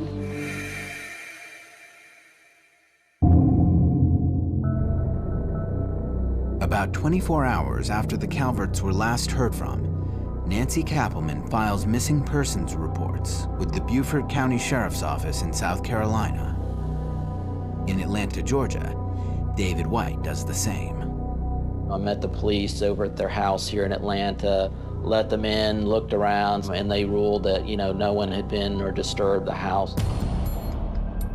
Like most missing adult investigations, this one is initially routine. There was a possibility from the beginning that John and Elizabeth Calvert decided they were going to leave town and not let anybody know. There's nothing wrong with that. This explanation sounds reasonable to Nancy Kappelman, but there's still one thing that's gnawing at her. I didn't want to bring it up because I didn't feel like it had anything to do with it, but finally, I told them that Liz had concerns that there was some financial improprieties and the accounting. That got their interest at that point. Coming up, the Calvert's business turns out to be in deep financial trouble. She just said that there was a substantial amount of money missing.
Calverts had been seen were March 3rd about 6 p.m. Employees tell them it's possible the last person to see the Calverts is their former accountant, Dennis Gerwing. The Calverts met with him that Monday evening, March 3rd. The sheriff decides to send his investigators over the next day to have a chat with Mr. Gerwing.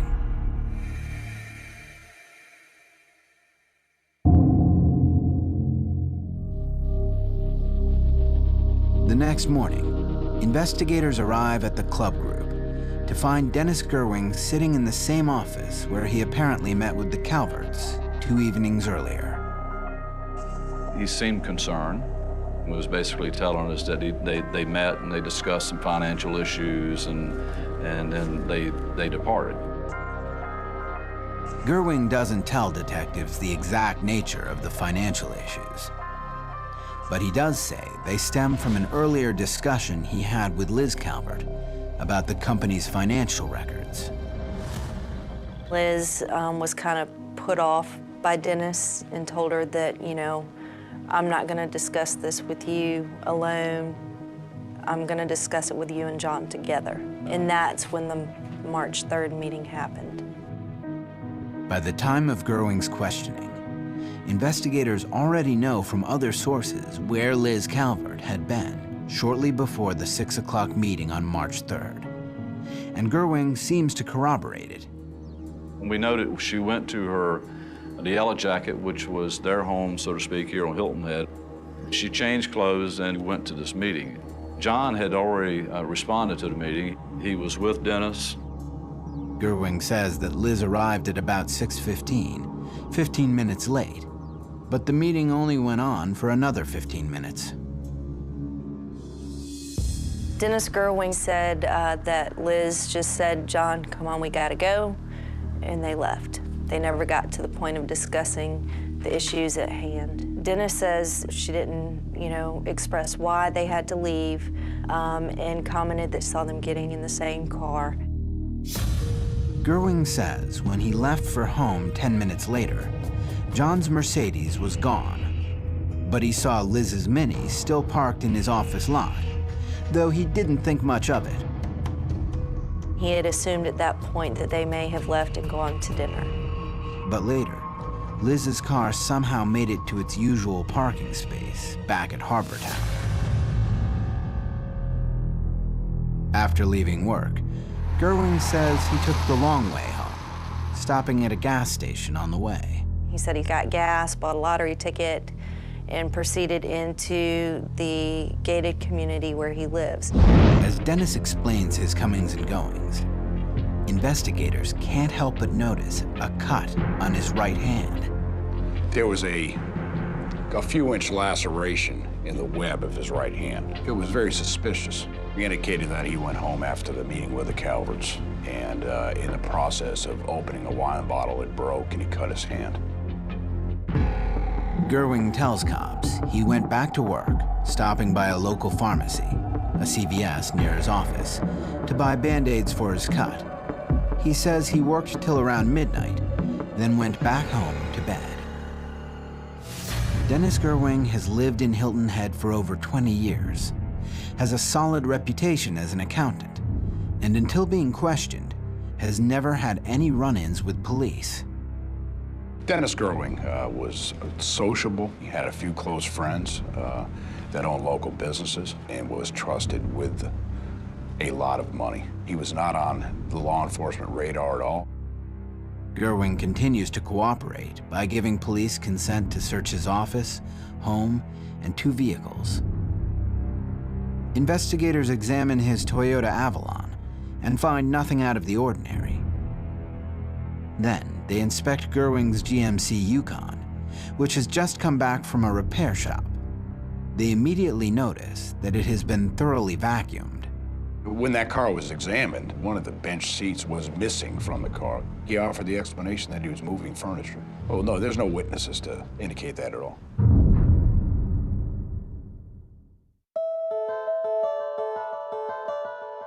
Police are skeptical, but do not come away with anything conclusive.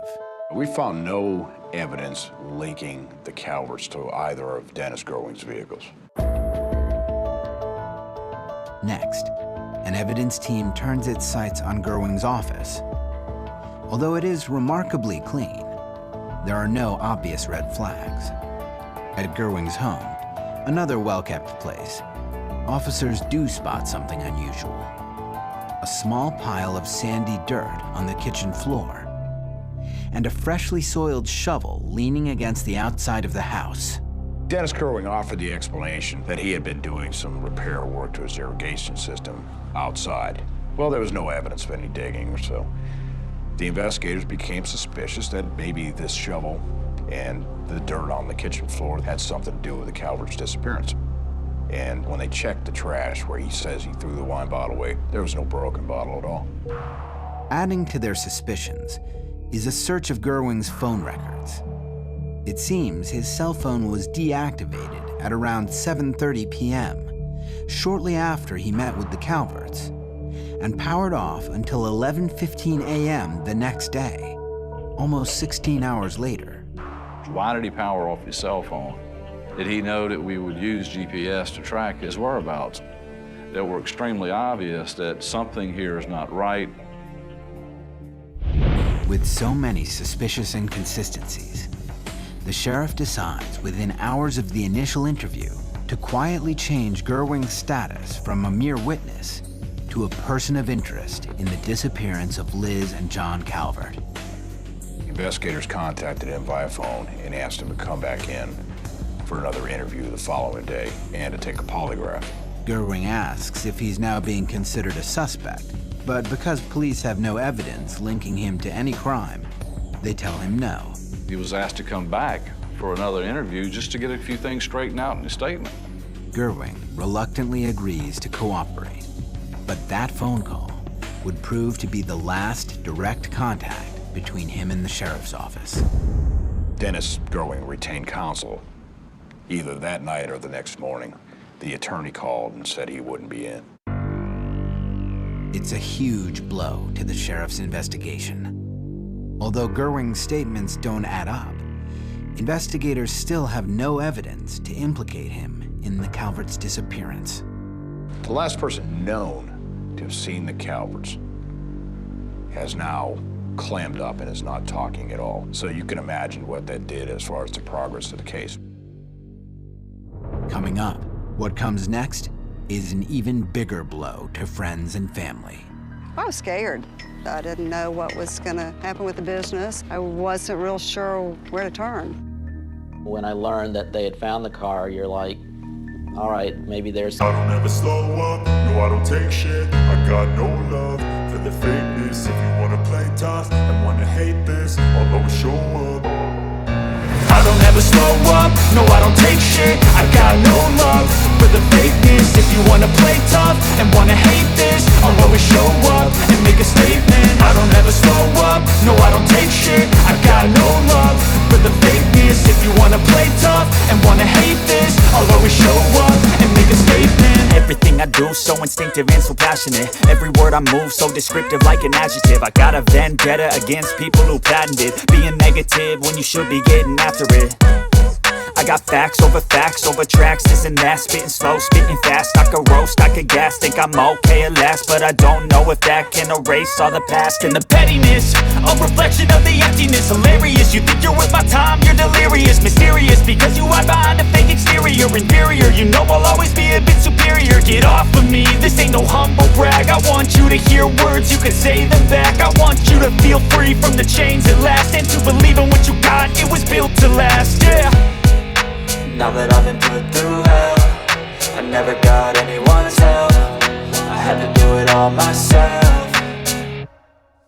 I don't ever slow up, no I don't take shit. I got no love for the fakeness. If you wanna play tough and wanna hate this, I'll always show up and make a statement. I don't ever slow up, no I don't take shit. I got no love for the fakeness. If you wanna play tough and wanna hate this, I'll always show up and make a statement. Gonna learn the consequence of being incompetent. Mental health is confidence, dreams and some honestness. I'm not here to save the day, that's for you to take away. I could play a million mind games, but instead I say something not illogical, something that is topical. Rub it on and watch it go, make yourself unstoppable. Dreams are irresponsible, but they're always possible. If you just believe, you could be so remarkable. Thoughts in my head, Talk to. Local news outlets search for the Calverts as well, plastering the affluent couple's image over front pages and TV screens.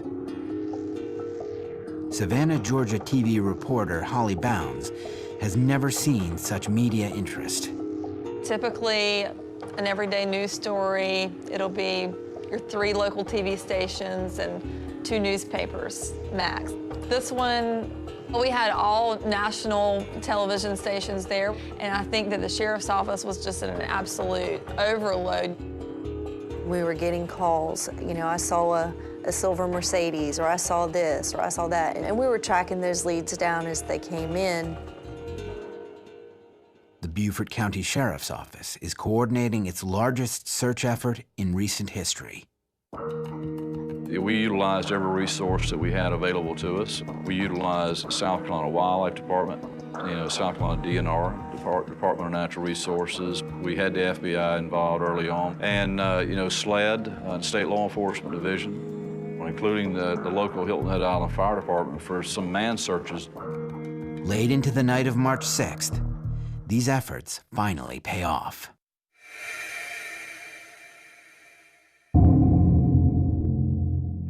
While canvassing parking lots, deputies find John Calvert's silver Mercedes. It's parked at a hotel the Calverts never checked into, and it's 6 miles away from where it was last seen. It appeared that someone had driven into the parking lot and found the first space available, got out of it and left. That vehicle had been taken there by a single occupant because there were coffee cups and other things that were on the passenger seat. When I learned that they had found the car, you're like, all right, maybe there's some pieces here, there's some logic to it. The forensics team, they process with chemicals, they look for fibers, hairs, anything that would put somebody in that car. And we found no evidence that would indicate any criminal activity linking Dennis Growing to that car. It was just a natural-looking car. Without any blood, DNA, or fingerprints that would indicate foul play, investigators are back to square one. It didn't solve any mysteries. It actually created a mystery for us as how the car got there. And the Calverts' loved ones can no longer hold out hope that the Mercedes was taken on a road trip. With more questions than answers, authorities redouble their efforts to check accountant Dennis Gerwing's movements after he met with the Calverts. What stands out immediately is Gerwing's claim that he visited a CVS drugstore after he cut his hand. His explanation for the cut was that when he was opening a bottle of wine, it broke and it cut his hand. And then he went to the CVS to buy some Band-Aids. The pharmacy's cash register and surveillance video show that Dennis Gerwing did in fact buy Band-Aids the night of March 3rd. Except it happened at 7:15 p.m., almost 3 hours earlier than he claimed. Of course, he left out the fact that he went in, bought some Band-Aids, went back out to the parking lot, came back in and bought some latex gloves. Gerwing had never mentioned any latex gloves during his statements to police, and investigators never found any in his cars, home, or office. Now it's becoming evident to police that Gerwing may be trying to hide something. But soon, investigators do find a clue that Gerwing couldn't possibly hide. Video surveillance from the front of a restaurant next to Gerwing's office the night the Calverts went missing. It was apparent that Dennis Gerwing was pacing back and forth in the late evening, early morning hours of March 3rd and 4th. Police dogs have already sniffed for signs of the Calverts at that spot, as well as other areas behind Gerwing's office building. Faced with no solid evidence to implicate Gerwing, investigators weigh their options. I think when we got to the point where the purchase of the latex gloves was made, we had established enough probable cause to search for any evidence that would help us determine what led to the disappearance of the Calverts. On March 8th, the sheriff's office executes search warrants, returning once again to Gerwing's home, office, and cars. But instead of just doing a look around, we did a search for any forensic evidence. Nothing was found. Zilch. Coming up, police can't pin anything on Gerwing, but soon, a promising new lead emerges. The last phone call he made that night was to the only witness to the planning, Shaha, his employee. Get more Disappeared online at investigation.discovery.com.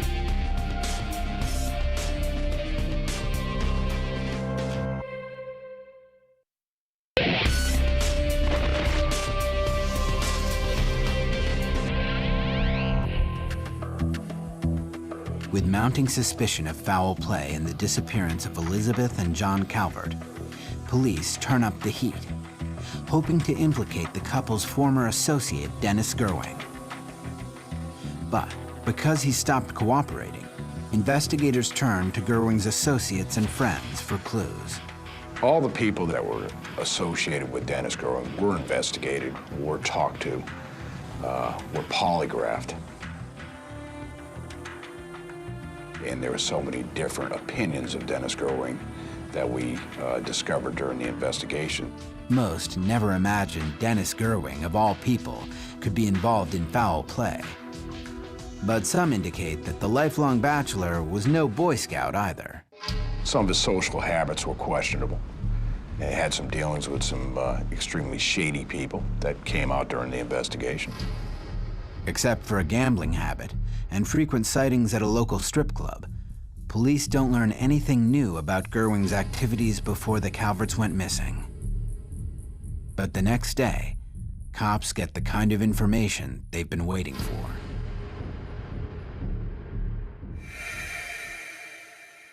One week after the Calverts met with their former accountant, Captain Bob Bromage brings in a young woman named Shaha, who is Dennis Gerwing's assistant, for questioning. She is the last person that Dennis Gerwing called on the evening the Calverts disappeared. According to phone records, Gerwing made that phone call after buying the Band-Aids and leaving the CVS pharmacy, and just before he went back in to purchase those latex gloves. The last phone call Dennis Gerwing made on March 3rd was to Shaha, his employee, the only witness to his planning that afternoon.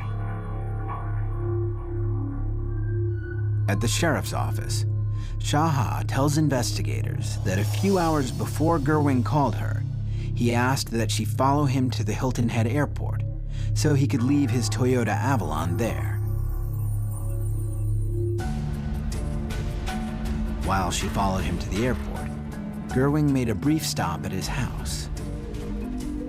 She says he went in for a minute or two, came out with nothing. Shaha says afterward Gerwing then drove to the airport, dropped off his car, and then left with her. His explanation to her was that he had friends coming into town. On their way back to work, Shaha says Gerwing instructed her to stop at the Graco hardware store. She said he went in and bought some tablecloths or something, so we went back to Graco and found the receipts for the purchase, found Dennis on video purchasing 3 very large industrial strength drop cloths. Shaha asked what the cloths were for. Gerwing replied he was in the middle of a painting project. Friends and close associates of Gerwing said he was not the kind of guy to do a lot of manual labor. He wouldn't be doing painting. Shaha says later at the office, around 5:30 p.m., Gerwing asked her to go to Harbortown to pick up some reports at the Calvert's office. When she left, she saw John Calvert arriving for the meeting. It was apparent that Dennis Gerwing was going to ensure that he was at the office alone. He sent her on a mission, then called her and said, don't come back to the office. We can take care of it in the morning. But Shaha says the next day at work, March 4th, the morning passed without any sign of her boss. She says Gerwing finally showed up at around 1 in the afternoon, making no mention about why he was late. But he did ask her for one more favor, to pick him up at home the next morning and take him to the shop where his GMC was repaired. That next morning, Wednesday, March 5th, Shaha picked up Gerwing at his home. She noticed his Toyota Avalon was now back in his driveway. Cops can't figure out who drove it there. The car was originally at the airport, but we don't have any evidence that anybody came into the airport to visit Dennis Gerwing. Well, nobody else was at his house. As investigators mull over Shaha's story, they keep coming back to Gerwing and those 3 drop cloths. These are commercial grade, 9-foot by 12-foot drop cloths that would certainly keep blood or any other hair or fiber evidence from getting in the vehicle if, let's say, the bodies were wrapped up in these drop cloths and they were secured. By the end of March 10th, with so much circumstantial evidence now pointing to Dennis Gerwing, investigators are ready to publicly name him as a person of interest in the Calvert's disappearance. The announcement will be made on the next day, March 11th, the same day a prayer vigil is planned for the Calverts. Coming up, an emotional gathering of the Calverts' family and friends. To see that vigil come together, I was crying pretty hard. But then, shocking news. It started unraveling at that point, like there's some serious stuff going on here.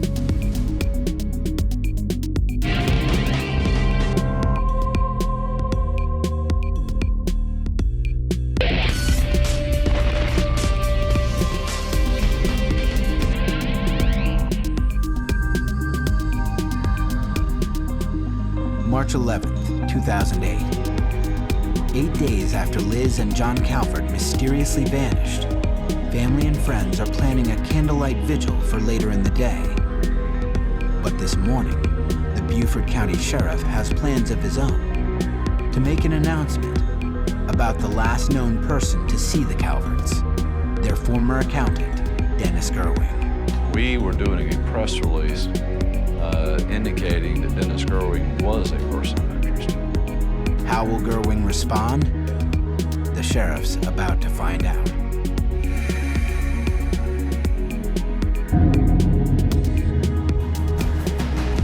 hours before the Calvert's prayer vigil, Hilton Head Emergency Dispatch gets a 911 call from Dennis Gerwing's attorney. He's been trying to get in touch with his client since the day before, and Gerwing isn't answering. Dennis was living in a townhome or a condo, if you will, because his home was being cleaned because we had done a thorough search with a search warrant of his home. And so he was staying in one of the units that he manages while that was being done. Firefighters gain entry, and investigators are shocked by a grisly scene.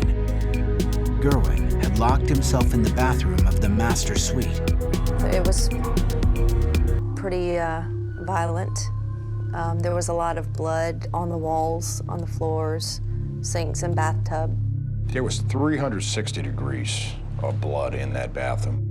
In the tub, Dennis Gerwing's naked body lies lifeless, riddled with knife wounds. Penetrating his thighs, his legs, his wrist, his neck, his throat.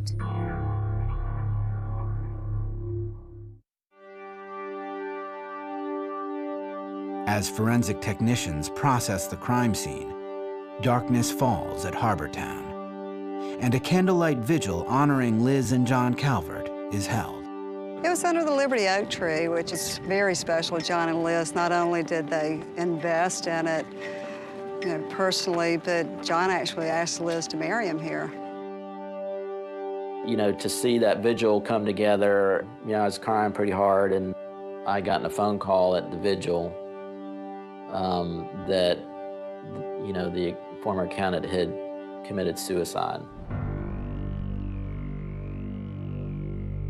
And that just doesn't, set up a good scenario for what really had happened to Liz and John.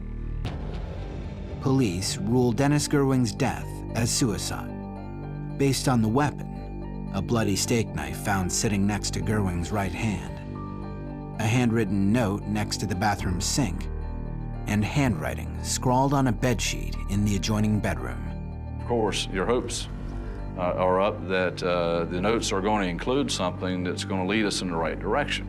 But it gave us nothing. But it did tell us something, though, that Dennis Gerwing knew that he was a person of interest. He was a suspect in John and Liz's missing. He never took an opportunity to say, I had nothing to do with, with the missing couple. He did, in fact, in the suicide note, claim that everything that happened at SPC. SPC is Sea Pines Center, the office complex where the Calverts last met with Dennis Gerwing. Police searched the club group there again, for a third time, and still cannot find a speck of evidence or trace of blood. But another forensic investigation, and Gerwing's club group partner, do provide some answers. Dennis Gerwing discussed with his partner the day before the suicide a forensic audit. The audit is quite revealing. It shows that Gerwing embezzled about $2.1 million from his clients. He took over $200,000 from the Calverts alone, and Liz Calvert was apparently onto it. Liz was very smart, and I think she'd started seeing some signs of this as much as 6 months prior, and she wasn't gonna let it go. An email Dennis Gerwing wrote to a friend spells out his feelings about Elizabeth Calvert. He referred to her as a viper. They didn't get along, and she had discovered some financial issues with their accounts and made Dennis uncomfortable. I mean, he knew then that it wouldn't take long for her to figure out that there were some money issues here. Elizabeth was tough. And she was on to Dennis Gerwing. She was on to Dennis Gerwing, and it scared Dennis Gerwing. I don't think there's any question about it. He knew that he would be going to prison. Even if Gerwing were alive today, police still lack enough evidence to actually implicate him in Liz and John Calvert's disappearance. Analysis of that soil found on his kitchen floor fails to geographically pinpoint a possible burial site. And investigators still can't figure out Gerwing's whereabouts after he was seen pacing on closed-circuit television near his office the night of March 3rd, the same night the Calverts went missing. Today, rumors abound about what really happened to Dennis Gerwing and to the Calverts. When we're talking about Dennis Gerwing, there are folks who believe he did not take his own life. Then there are people who have their own theories about the Calverts. Maybe the witness protection program, that they're out just enjoying life somewhere else and they're getting away. Then there are folks who think Dennis Gerwing killed them. The sheriff's office says there was never any reason to believe the Calverts were placed into witness protection. But to be sure, they check with federal authorities, who confirm there's no basis for the theory. We know that their credit cards haven't been used. Their bank accounts haven't been accessed. We have both of their passports. You know, their cell phones haven't been recovered. Their cell phones haven't been turned on. After a $65,000 reward for clues went unclaimed, the money is now being donated to college scholarship funds in the Calverts' names. But police still search for anyone with information or a connection to the Calverts' disappearance. We're hopeful that we will someday get a phone call or something that will bring closure to this investigation, because the family members, obviously highly upset with no closure. I can't imagine their anxiety. On October 22nd, 2009, a court order declares the Calverts legally deceased, a formality that allows their business, Harbor Town, now managed by Liz's brother David, to continue running.